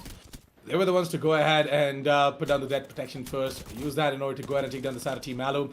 And as soon as that fight was done, we saw the side of Team Word.exe getting aggressed by the sheer from the side of Team Thunder. What was it? It was actually Team Thunder, right? Team Thunder. Yeah. Team Thunder's seer, that is Aku Oberai, kind of become a little bit greedy as soon as he saw that death protection. And then he moved in and risked out the entire team as well. The entire team got taken down. And then we moved on to see Team Word.exe once again use up that Revenant's ult in such a way where they were able to dish out a lot of damage on towards the side of Begum and Gang. It was a little bit of a problem though for the side of Begum, but they still managed to escape out of there. Yeah. But unfortunately, Bane got caught in the crossfire, and they were the ones to get taken down. Indeed, and a lot of damage was also dished out by Watch Taping spots, but they still couldn't manage to put that placement point up there. I don't think they got a lot of kills either, but honestly, we're going to be seeing that in the standings in some time. But Vector Esports, they're managing really good consistency, and they were being able to dish out equal amount of damage. And KXP, I was having high hopes for them, high expectations for them, but they're just not being able to put up that performance that they put up in the first match, because they not only got the amazing 10 kills that they did and also the first position in the first map, they're not being able to maintain that consistency right now, and that is being taken over by Vector Esports and the likes of Baines, and who's the other one? Sides, honestly, they're the ones that I'm looking out for, just because of Chica Flip working that wingman like a god. Do that, man. Chico Flip, that guy was just cracked right there. And really good to see the side of Scythe not moving aggressive, because you can see right here, this was what I was talking about. Vector Sports actually did not have a lot of cover as well, and they just got taken down. Definitely a noob. He tried his level best, took down multiple players, but then unfortunately was this side a team's side to jump straight in. Zero resurrected, using that Sears signature ability as well to get the information, and then him just going ahead and getting that final kill as well. Indeed. Go ahead and get that champion, that win for the side of Team Sight. Where that Team Sight should pretty much be moving straight up in terms of the total points, and in the overall standings, they might actually be the ones to go ahead and get that first point, to get that first spot as well. The match standings are ready, so why don't we quickly jump straight into towards the match standings? I can have a pretty good idea as to what exactly is going on over there. Watched Apex Bots with a total of 20 points right there at the second spot. I thought it's actually going to be Vector Sports to be getting that second spot, but watch Apex Bots. Just look at the kill points they're putting up, man. 13 kills every single game. These guys are managing to take down so many players and managing to do so much damage, but unfortunately, they're just not able to stay alive for a lot of time. Indeed. They're actually the ones to just go ahead and wipe out half of the squads on the server. All the time. Actually, I got it all wrong. Wash Apex Bots, they're maintaining their consistency, aren't they? Like in the first map, also, they had really good kills. Second map, third map, they were not having the best of times, but the amount of kills that they're getting right now, they're just insane. They don't even need the placement points of this particular section of the entire tournament to, come out on top.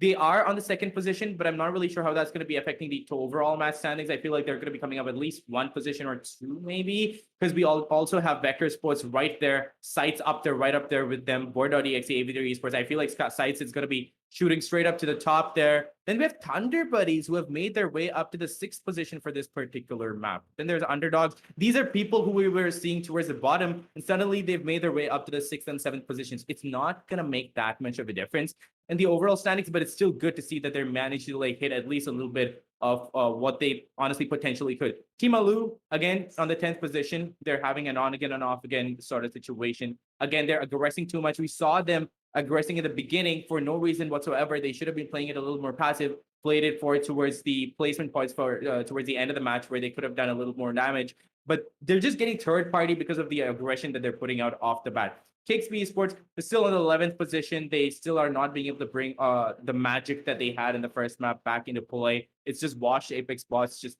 dishing out so much damage, Assassin. And we have Team Sage not doing that much, but Banes all the way down there on the 13th position, Assassin. 13th. Yeah, that is kind of sad. I mean, Banes are the ones who were the third spot in the overall standings, and now they're the 13th spot. It's okay. It's just one game. Yeah, they did not have the best of the time in match 4, and that's fine. You can't really keep on performing consistently against different teams just coming up every single time, right? This time we had Underdogs and the likes to just come up as well. Best 9 Team Alu. Unfortunately, Team Alu did get taken down, by the way, but it's okay. Let's move it over towards the overall standings if they're ready, by the way, because I really want to see how exactly all of this is gonna pan out over there. I want to see what sort of an overall standing are we taking a look at, because watch Apex Bots, I feel like that they have done enough to make their way in towards the top 3 or the top 4. And Vector Sports, they might just be at the second spot as well, maybe the third. Banes, they definitely have lost their third spot, that I'm sure about.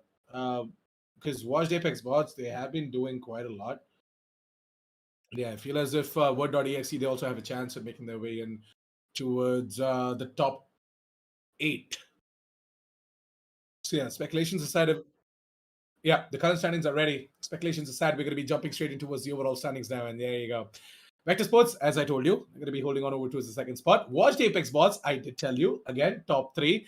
They're going to be making their way in towards the third spot. Word.exe have made their way towards the fourth. Banes onto the fifth. KXB Esports, they're going to be on the 6th. Aviator onto the 7th. I expected Aviator to be on the top 6, by the way, but yeah, they're going to be in the 7th spot. OP Skills on the 9th and Playwright Pros on the 10th. Sites have logged on to the first spot with a total of 60 points. So, one more match left out. Let's hope that they're going to be able to rack up enough kill points, if not a win, so that they can just solidify their hold over towards the first spot as well. Because if Vector Sports go ahead and get themselves a win and rack up enough points, then they might dethrone Star Team Sites as well. But what are your thoughts on the current standings, Quint? Honestly, this is really, really spicy. Sites is all the way up there on the top. Like I thought that there's Vector Sports amazingly got their second position in. Wash Apex Bots, I feel like they still have a lot to say. I still think that they might be able to make second position there. But Vector Sports, they're just having an insane time over here. Banes, they did just have a little bit of bad luck over there because they had, they came in on the 13th position, which means that they're going to be dropping down to the 5th. They stood a really good chance. But Board.exe, like I said, they're not being completely consistent, and they're having an on again, off again thing like Team Alu. But Team Alu at this point, they're just becoming a bit too aggressive. And overall, this is what I was expecting. And we finally come into that position where we can predict a little bit at least as to who might come out on top or which teams are going to be in the top 5. And in my opinion, I feel like this is going to be Sites, Vector, Watch Apex Spots, Board.exe. I'm not really sure whether they're going to be able to make it. Then there's Banes. The other teams, I'm not really sure if they're gonna be able to make that much of a difference, but I feel like the top 5 that we have right now are gonna be remaining in the top 5. The Sites, congratulations for going ahead and taking that first spot as well. Be very happy with total of 60 points right there. If you can just a little bit more, make it 70, 75. Awesome. But yeah, if you guys can't, then it's fine as well. Yeah. I feel like they might just be at the second or the third spot as if they do manage to not able to get a lot of stuff happening on towards match 5. Vector Sports, I feel as if they can actually try and make their way in towards the first spot as well, then that is going to be amazing. That might just be a story to be focused upon because they haven't got themselves a single win, but still, just because of the placement points and the kill points, they're able to get themselves a lot of total points as well. Well, with that, I'm going to be jumping straight in towards match 5 really soon. And I feel as if the final match of the day is going to be a spicy one, as we might get to see some insane action happening in towards the final match to just end things off as well. Might just see teams going ahead and taking the fights, targeting certain teams to just not give them that advantage, particularly the side of Vector Sports and the side of Team Site as well. Word.exe are going to be the ones to look out for as well, because they did this time around, though, challenge the likes of Team Alu over towards the Lava City. Lava City is going to be one place where we're going to be taking our look at. Also going to be taking a look at over towards Countdown, Harvester, and Fragment as well. I feel Harvester is not going to be that much looked upon because Vector Sports, last time we did not see them. Yeah, the last time we did not see them going over towards the Harvester. So Vector Sports, they kind of have got to know that teams are catching up on where exactly we're landing. Because you do remember in match 3 we had KXB Esports who actually made their way over towards the Harvester to try and take down the side of Team Vector Sports, and even there was Team Banes as well. Hey, match 5 is ready, so why don't we quickly jump straight into it after the message from our sponsors.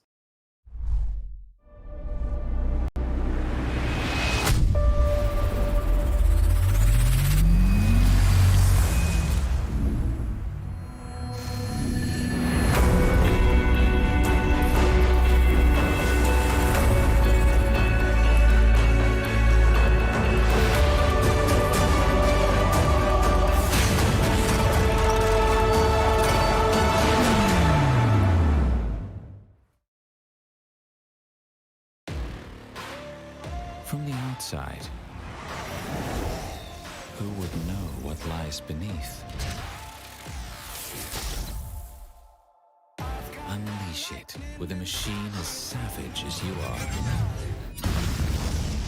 This is how legends are made. Lenovo Legion.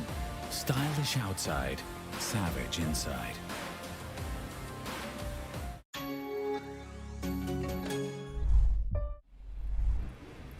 Welcome back, ladies and gentlemen, to the Lenovo and Intel presents Rise of Legion for Apex Legends Match 5. That is the final game for day 1 of the Qualifier 2 finals. We'll be jumping straight into towards World's Edge once again, and me and Quain are going to walk you through the action for the final match. And yeah, this time, I did tell you, right?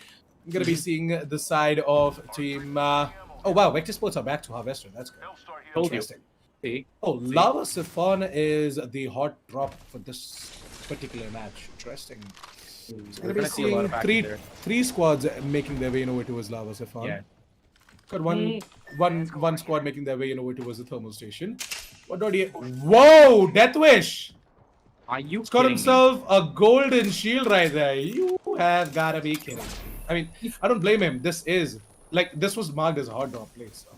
Honestly, but then the fact that he just dropped and found that is just nutty. And honestly, he's probably going to be making the, putting that to good use, because nobody's going to be expecting him to have like a golden shield. They're going to be pushing them in. They're going to be like, you know what, let's take out the other team that are there in this hot drop area so that they don't pick up anything. And little do they know that Deathwish has already picked up an amazing shield for himself.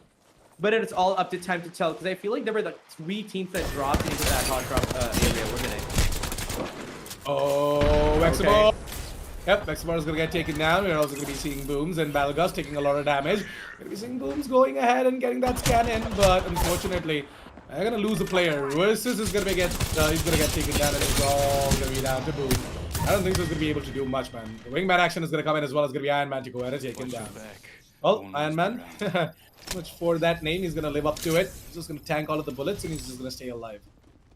Yeah, indeed, and that's exactly what he did. And we have 13 squads left already, Assassin. We just started off, and we have 13 squads left already. And that is something that you sometimes see towards the end of the entire game, where the last few zones are coming in. But now, there's just so much aggression. I told you, right? At the final match, Yeah. we are going to be seeing all of these teams just try and target each other, try and take the fights right at the bat, try and just, gain that advantage. Because playing passive is not working for a lot of teams. Why not just change the stance a little bit? Exactly. True. Then there's this DG default. I haven't seen a lot of DG default so far. Well, let's see if they're going They only had 2 players till like the 3rd or the 4th Yeah, game. finally. Finally, they have like all 3 players in. Night King, where were you, buddy? I feel bad for them. But at least Uzumaki Paris has gotten the blue shield for himself. They're back at Harvester. There is another team there, which is going to be Play Like Pros. And I feel like Play Like Pros might be able to take the kill if they go for it, but they're not going to be doing that. They're just going to be evacuating, going on towards the next location to loot it out a little bit because they don't have shields. They have a few good guns. 1 HP does have a Rampage and a Peacekeeper. That is enough for like an endgame situation, but he might want to change it out. Still searching for shields at this point. Gotten the items that he needs, and it's all up to time to tell. But I thought that Play Like Pros was going to be picking up that fight over there with the DG. But I guess everybody's playing it a little bit safer right now. But it's funny how we saw that they're playing it a little safer, but at the same time, there's 13 squads left. So the initial burst of action that we saw has just died down as quickly as it started. Well, teams like Aviator Esports, Best 9, OP Skills and Play Like Pros, they're the ones who actually, we saw right at the bat in this particular match. And Yeah. Might be something good this way. really, really looking forward to seeing if, the side of Aviator Esports can just make their way in towards the top 5, because they've already made their way in over towards the top 10, right? OP Skills, we saw them at the 11th spot at the start of the day. Play Like Pros were at the 12th as well. They made their way in towards 10th. Best 9, they were not in the best of 9 as well into the standings, but they still took the kill points, took the placement points, and made their way in towards the 8th position. So these are the teams to actually look out for in the final match. If they can just make a difference and make their way in towards the top 5, awesome. Indeed, and on top of that, KXP Esports too. You can't count them out. They've already made their way up to the 6th. So if at all any team is going to be coming up, I feel like it's going to be KXP. But yeah, Aviator Esports has a good chance to, but they're like way down in the overall standings for them to make much of a difference. I feel like they could make it up to the proper top 10s, proper top 7 maybe, 7, 8 maybe.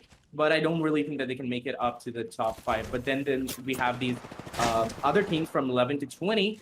They are trying their best, but I feel like some of these guys are having connection issues. I've seen some of these teams having like 2 players playing for them, and at least for DG, the last player came in on the last map, Assassin. Not really sure what happened to him. Might have had a power issue, because I've been having power issues myself on top of that. But it might just be that. He was really, really looking forward to it, because if not, he wouldn't have come in, especially for the last map, right? Again, the wingman into the hands of Chica Flip. But this time, no attachments to it, except for the HCOG and the extended. The blue He's one. searching. He's searching. I'm sure he's searching. Yeah, he's definitely looking forward to it. But, well, good luck with that, Chica Flip. Because if somebody else is going to be coming in before you find those attachments, I'm pretty sure your teammates are going to be having you backed up. But there's only so much you can do if you're not going to be having proper attachments along with it. But look at this, Zero Resurrected is already going to be dishing out a lot of damage to his opponents. His tracking, Assassin, I swear, even in long distances with a gun like that, he just managed to land all of his shots so amazingly. Through that. And the way he does it, right? It's pretty sweet. It's a sight to witness for sure. The way So he just- satisfying. Like It is. Like, you see the numbers racking up, and like instead of seeing individual shots like this 18, 20, and then you see going up to 120, it's just amazing, man. But yeah. The way Remox goes ahead and spots out that player. Indeed.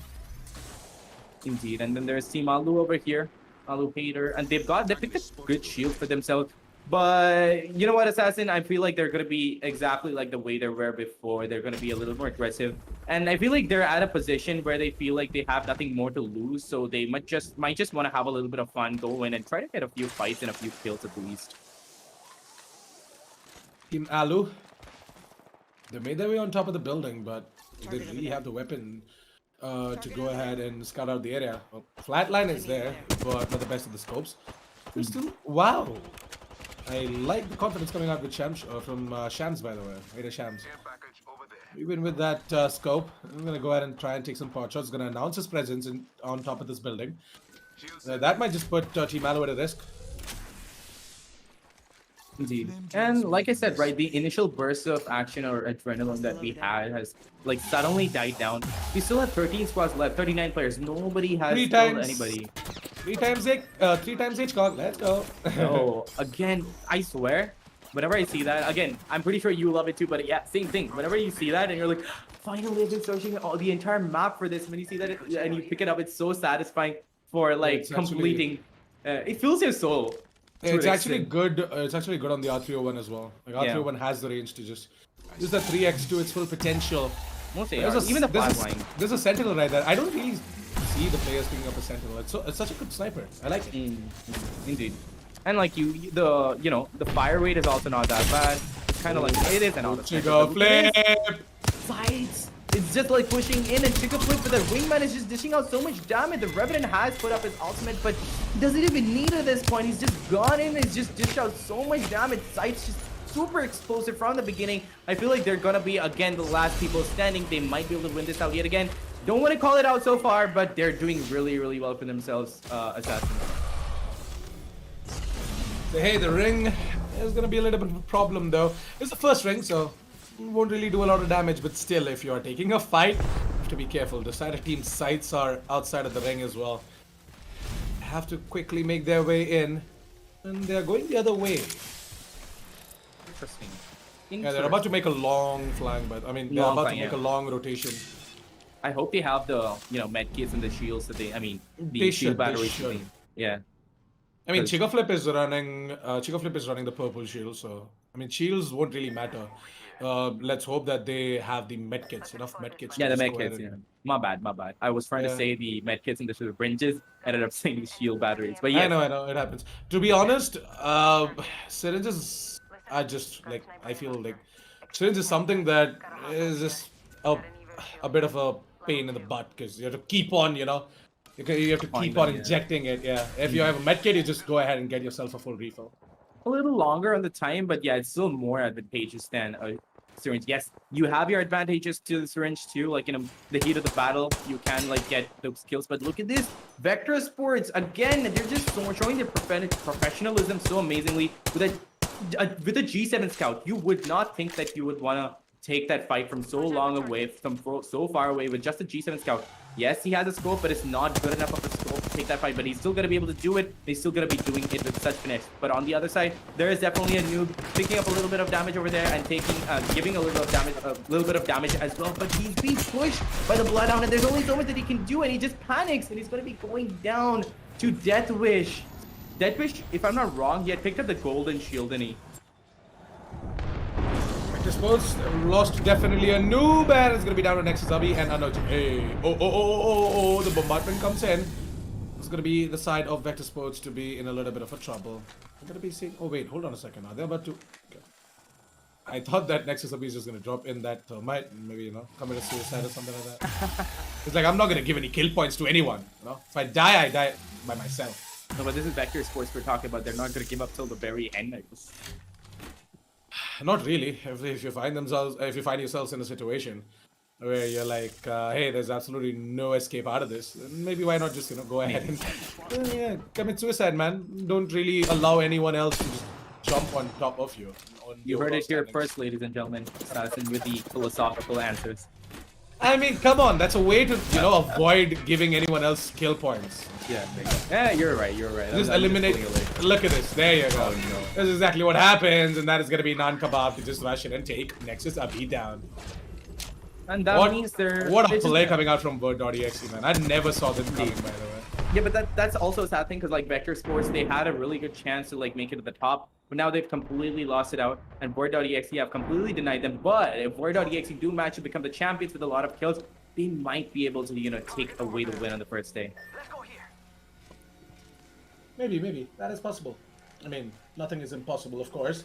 We've seen different teams go ahead and take the champions today, so maybe let's just see Word.exe go ahead and put themselves a champion as well.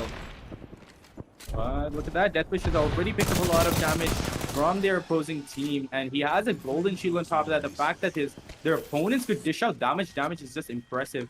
But at the same time, they're not in such of a good place either, so they have to like evacuate, and that's exactly what they're going to be doing. Good choice on their part, but now that means that Word.exe don't have a lot of loot over here because it's already been looted by the other team. Hello, Team Alu. Especially, they are going to be the ones to go ahead and say hello to Black Wolf right there. The entirety of their team, because they're all about to go down. They're all about to get taken down, but Iron Man comes in with a little bit of a flank, and that's going to be the Crypto to go down as well. One more player left out, if I'm not wrong, right?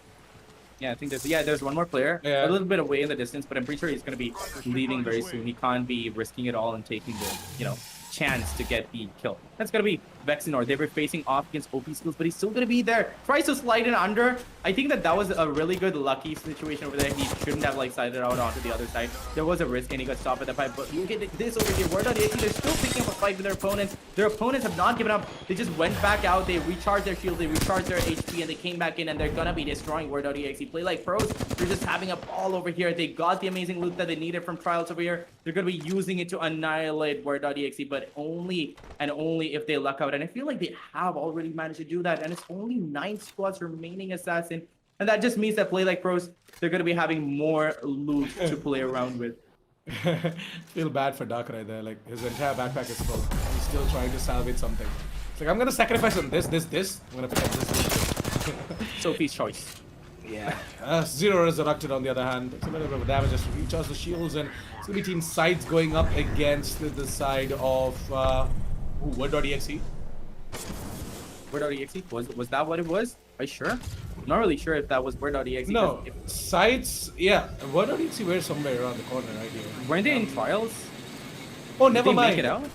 Oh, yeah, they were in Trials, right? And I feel like that that's a different squad altogether. That's a different squad altogether, yeah. And look at this, KXP has just arrived at the scene, and they're looking to party Play Like Pros over here. They do manage to dish out a lot of damage, but it's only Party Kill getting all of the damage. But he has to recharge his HP, and he has to recharge the shield on top of that. Not really sure if he can be able to, you know, get even a single kill. Really not looking good for them, but Word.exe, I'm sorry, Play Like Pros over there are also going to be cornered. They might be able to pull it off, but it's really risky right now. They're kind of cramped into Trials over there, and they have to push out of the door, and they can't take a chance. And I feel like Play Like Pros might be able to, you know, walk away with this one. I'm sorry, KXP might be able to walk away with this one. KXP might just exit out of this area. Let's get out of here, guys. We don't really have to go ahead and take this fight. Or they could camp the entrance. Oh, that would be mean. Maybe. Look We at can that. block off the exits, actually. See, that's exactly what they're going to be doing. They're just going to be camping the door and waiting for them to come out. They have like the close range scopes that they need to take the fights. They've been spotted out, but doesn't really matter because they're still camping the entrance, and they're going to be having to like find strength in numbers. But look at that pixel perfect aim coming in from 1 HP over there. Sees a little bit of his head, and he's just going to be like, you know what, I'm going to be spraying this straight down and take Flank as well, by the way. It's going to be Dark Knight. Dark Knight is going to be the one to come in with that flank, and is going to take down one more player. And it is going to be the side of Mr. Freak. Come in and finish off that particular player from the side of KXP. KXP, they go down. It's going to be the side of Team Sights to also get into a fight using that death protection. And wow, the wingman. It's doing so much damage. You have to place with the L-Star, takes down Vishnu Lala. And Shams is going to go ahead and knock out Switchy as well. Team Sights. They're actually looking to go ahead and finish off what they started, by the way. But at the same time, they know that one more squad is just right around the corner, and they might just bounce it on towards them as well. Speaking of one more squad, Assassin, there are 8 squads left, and this is a lesser number than we've seen in all the other maps. And the circle hasn't even closed into the last few circles, towards the last few zones yet. So this is a map that we've seen a lot of damage in the beginning of the entire game. And it's just going to be continuing all the way through. And sites, they're just being super confident standing out in the open, and they're just getting kills with that wingman. Like, I swear Chica Flip is on some different level right now. But look at this Team Alu again being aggressive. They have a team corner down, but I'm not really sure if that's going to be enough for them to pick up the kills, because they might face certain death at the same time. They have the shields, but they have to evacuate right now. Camps does, he's just going to be suggesting a location at that point. He's going to be like, you know what, let's evacuate. I don't think we're going to be standing a chance. We'll then come out. We have the ring advantage. Once they come out, we're just going to be dishing out damage to them. Exactly what they're going to be doing. They're going to recharge their shield right now. And the amount of shields that they have is just impressive, Assassin. They can take the fight, but Wash Apex boss are not going to be giving them that satisfaction. They're just going to be evacuating as soon as possible. Metro Region is also running a Kraber, by the way. Oh, finally a Kraber. Man, I haven't seen a Kraber until now. In Qualifier 1, we saw a lot of interesting weapons, like the triple take, the Kraber, everything being used, but Qualifier 2, this is the first time we're seeing a Kraber coming in as well. Ripple take assassin? Really? Yep. I missed out. No. Yeah. I love that gun, man. Actually, it was the side of Vector Sports as well. On top of that, they were using the triple take. Of course. Unfortunately for them, they're not going to be able to use those guns or any gun at all, because they've And yeah, Medusa and Gang were also using the triple take towards Fragment. Interesting. But look at the stats that look at the stats that Play Like Pros has right now, and the outplay that they did on KXP was just insane. I feel like Play Like Pros might stand a chance of winning this out. They are in the circle. They have the zone advantage. They have the height advantage on top of that. But it all depends upon who is going to be coming from where they're going to be able to spot them out from first, because they don't have a lot of cover. They're out in the open, but they have the information that they need. They're going to be dishing out a lot of damage. Dark Knight over here, he does do a lot of damage, but they're still out in the open, Assassin. They have to get a cover and they have to get into the zone. Otherwise, the other teams are going to be pushing in on them and they might just be taken out. Has Banes been already taken out, though? I'm not sure, though. I feel like they have. I haven't seen them the entire map. I haven't seen Banes, yeah. I haven't seen Banes the entire map. And 6+ left. Not really sure what's up with them, though, but what I'm definitely sure about the fact is that Play Like Pros are looking to get themselves a champion. They are having a good time right now. They already eliminated a squad, and they're looking for more. Pretty good loot. They have a pretty good position as well. And sights, they're going to be the ones to have as Zero Resurrected left out in a 1 versus X situation where he might just have to go ahead and just come clutch for the team. Indeed, and Sights. Oh, okay. Zero Resurrected, like you said. Yeah, he's the only one remaining, and he's already facing adversity, but he does manage to dish out damage. He has to fall back at the right time. He doesn't have shields to go along with it. What? Whoa! How? What? How did that even... Nice. Oh, okay. Nice, Cams, yeah, and honestly, nice fry cam switch at the wrong time. That really confused me. But he gave it his all. He tried his best to get that kill, but there were honestly too many people on him, and Sights, they're not going to be able to, get the champion title for themselves. But I think that they got the 4th position, and they also got a lot of kills, so I'm really expecting them to be at the top right now. I kind of am, like, deciding it. It's going to be them winning it out. There are only 2 players left out, by the way, for this side of this team right here, DGX. DG Default. So, yeah. It's going to be Uzumaki, Paris, and Night King to be going down. 2 squads left up now, and it's going to be Watch Apex Boss going up against the side of team... who exactly is it? Watch Apex versus the side of team... But yeah, Play Like Pros. Play Like Pros was the side of team Watch Apex Bots, and yep, it looks like that Watch Apex Bots are going to be losing 2 players. It's going to be all down to Switchy once again, and do you remember this? Switchy every single time finds himself in a 1 versus 3 situation, and both of these players are going to jump in, and it's going to be Play Like Pros, as I called it. They're going to be the ones to go ahead and come clutch. They're going to be the ones to go ahead and emerge out as champions for the final match of the day.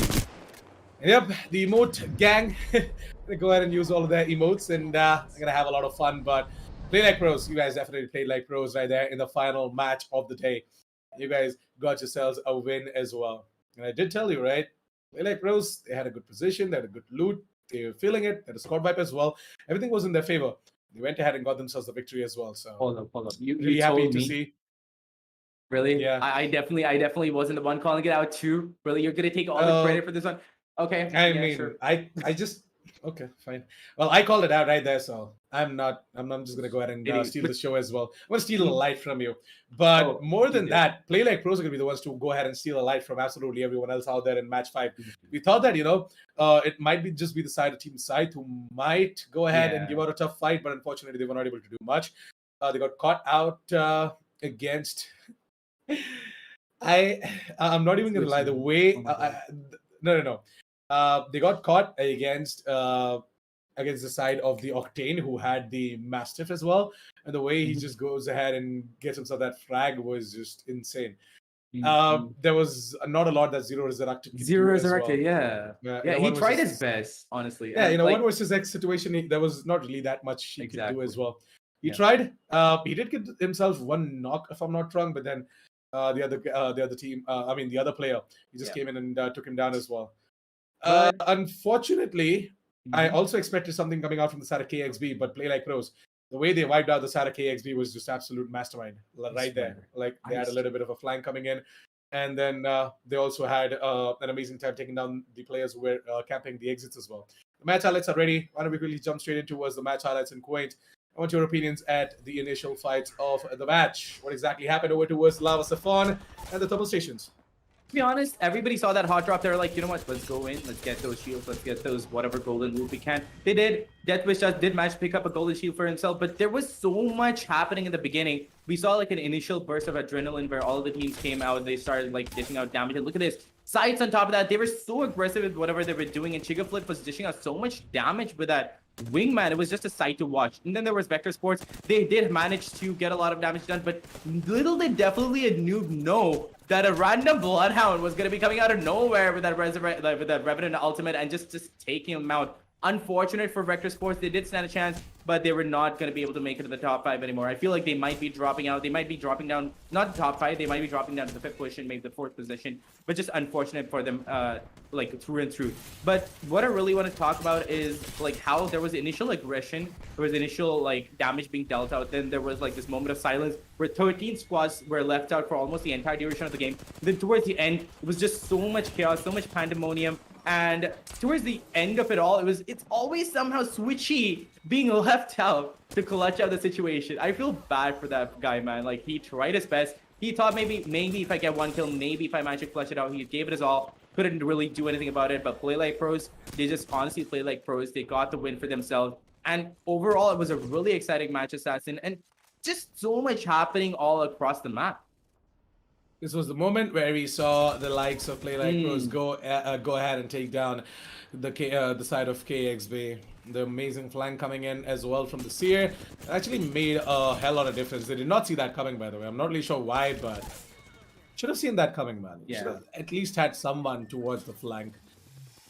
But I mean, I don't think they expected that. But besides it all, including all the amazing performance from Play Like Pros, they really outshined everybody right now. And that champion title was really well deserved for them. But look at this. Sights, they gave their final stand. Zero Resurrected was the only one remaining. And then he couldn't really do much. He was faced up against 2 players. This was the part where I got confused with the camp switch a little too fast. Yeah, Devil Stoner was the one Yeah. to just go ahead and take down Zero Rush. Take down, And then yeah, there were exactly. Play Like Pros as well. They came in as well.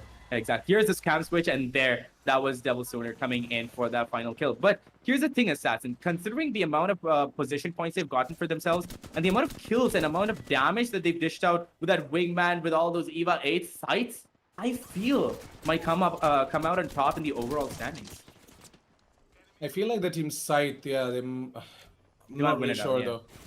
I'm not really sure because at the same time we had a lot going on from the side of Watched Apex bots as well. They might have got themselves a placement point to finish off second, and Watched Apex bots they were really close to be snatching away that second and the first spot as well. Vector Esports, they were not able to do much this game, so I particularly am gonna just go ahead and count them out for match 5. Yeah. But yeah, match standings are going to be ready really soon, and as soon as it is going to be ready, we're going to be pulling it up straight in front of your screens as well. Mhm. I feel as if the side of team Play Like Pros might just come top 5, and yeah, they were in the 7 to 10 spot, so they might just make their way in over towards the top There's a 5 chance, as well. yeah. And there's a chance they can easily make their way in over towards the top 5 as well with all of the kills that they racked up, 2 squad wipes, actually 3 squad wipes, and they've got themselves a win as well. Yep. Match standings are ready, so why don't we quickly take a look at how many points did they rack up? 26 total points. Not bad. Ooh. See, Watch That's- Apex bots, they got themselves a total of 13 points as well, 4 kill points and 9 placement points. Their Play Like Pros is definitely not going to be coming out on top, but considering the fact that they got 26 points, I think they had like 16 points in the previous match standings. They might be able to make it to the top 5, like you said, highly possible. Watch Apex Bots. They're also going to be moving up. They've got 13 points for themselves. I love the consistency that Watch Apex Bots have. They definitely are not Watch Apex Bots, and they're honestly gods. They did not manage to come out on top a lot, but the consistency with which that they were getting the kills is enough to place them in the top 5, and they really deserve that. But what I want to see right now, Assassin, is where Baines was position number 13. Yet again, they got bad luck on their side, and they're not going to be coming in the top 5. I'm pretty sure they're going to be kicked out. KXP Sports also, they tried their best. They came in the top 12, which is not that good of a stance. And really, they could have outplayed Play Like Pros, but Play Like Pros, they really did play like pros. Then we have the likes of Aviator Esports with 5 kill points, 4 position points, making it a total of 9. There's not a lot that we have over here on the 5th match standings, is there, Assassin? Because most of the entire thing was done by Play Like Pros. 14 kill points and 12 position points. That in and of itself is enough to place him in the top 5. And I feel like most of the entire match of match 5 was taken away by Play Like Pros. Through that, I feel like that Play Like Pros, they can easily make their way over towards the top 5 as well in the overall standings. As soon as the current standings are going to be ready, going to be getting that up right in front of your screens as well. Don't you guys worry. I want to do a little bit of a prediction though. What do you think? Do you think that Team Sides still have got the first spot? Yep. I still think so. But okay, hold up. 4 kill points. See, I didn't even realize that. They had 60 points. Add 7 to it, makes it 67. Right? Yeah. They're going to be on 67. How many points did Vector Sports have? Vector Sports had 56. 56 and 4 makes it 60. And yeah, file standings are ready. Why don't we quickly jump straight into towards the current standings? And then the speculations right here. And there you go. There we go. Sites with 67, Vector Sports with 60. Watch Apex Bots are going to be taking the 3rd spot, and PlayX Pros have made their way into the 5th spot as well. So, yep, you were right. All the predictions came out to be true.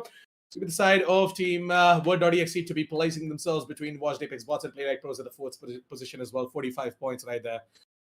Nice one. Baines, they have managed to make their way into 6th. Aviator at 7th, KXB at 8th, Best 9 at 9, OP Skills at 10th, and 11th is going to be taken away by the side of Thunder Buddies. Alu, unfortunately, we're not able to make the cut in towards the top 10, but they're still at the 12th spot. They're still a total of 19 points, so if they can just try and we do a little bit more tomorrow and day after, they can place themselves in the top 8 at least. Indeed. And but what are your thoughts on the overall standings, though? Honestly, I'm impressed that we called every single thing out and they all came true. Sides came out on top. Baines came out from the top 5, although not that far behind. I really thought they were going to be coming in towards 6, 7, and they perfectly came in on the 6th. Amazingly well done. Aviator Esports, they also had a lot of say. They did a lot of damage. They were playing really well. They have a well-deserved 7th position. KXP, they were having a little bit of a sinusoidal kind of performance. They went down. They came back up. Then we have Vector Sports, Watch Apex Bots, and these guys, they really deserve the positions that they've gotten. And honestly, Watch Apex Bots, right? I love the consistency with which they always somehow came out in the 2nd or the 3rd. They weren't doing that bad. They weren't doing amazingly great either, but they were having really good consistency. And the end of the game of Apex, consistency is what you need. And they honestly have that nailed down. A little more fire, a little more aggression, and I feel like Watch Apex Bots, at least on the day 2, maybe they might come out on top. Yep. With that, we pretty much come at the end of the day as well. It was an action-packed day for sure. Day 1 of Qualifier 2 finals for the Lenovo Intel presents the Rise of Legion for Apex Legends was pretty darn good. Can't really wait to see what exactly Day 2 and Day 3 has to offer. Day 2 and Day 3 is definitely going to be the days where we are going to be seeing all of these teams rewatching the entire board and they're going back to the drawing board, and they're going to try and figure out what exactly happened in Day 1, how exactly these teams got to the points that they are right now at, and they're going to try and maybe come up with some counter strats, come up with some trick up their sleeves as well, so that they can go ahead and make their way towards the top 6 at the end of Qualifier 2 finals, because the top 6 are going to be the ones who are going to be advancing in towards the grand finals. So yeah, with that, pretty much are done with Day 1. Thank you so much for tuning in, ladies and gentlemen. Don't forget to go ahead and subscribe to the channel and hit the bell notification icon when we go live tomorrow as well at the same time. And yeah, also please do go ahead and check out all the links coming out from our sponsors as well, Lenovo and Intel. We've got some amazing deals on the beast of the gaming notebooks that they have as well under that banner, powered by the latest Intel Core i7 and i5 processors. So please do go ahead and check them out using the links down in the description below. Register your team for Qualifier 3 if you haven't done so already. Again, everything can be found in the description down below. So all you have to do is just, find the description and check out all the links. Just go and browse whatever you guys want to, and support our sponsors. And don't forget to like the stream and share as well to more and more Apex Legend communities and players out there. Let them know that Rise of Legion, an amazing tournament, is going on like this, and it's going to be going on for the rest of the month as well on all weekends. With that, me and Quinn are gonna sign off for the day. Thank you so much for tuning in. We're gonna be seeing you guys tomorrow for day 2 and more Apex Legends action. Until then, good night, goodbye, sweet dreams.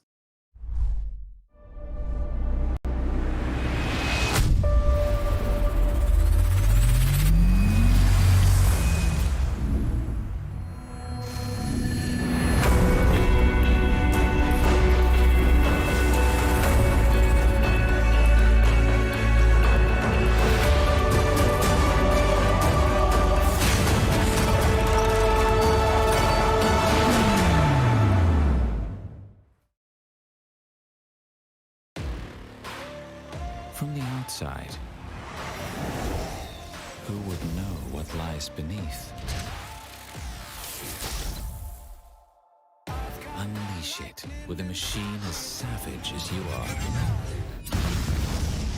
This is how legends are made. Lenovo Legion. Stylish outside, savage inside.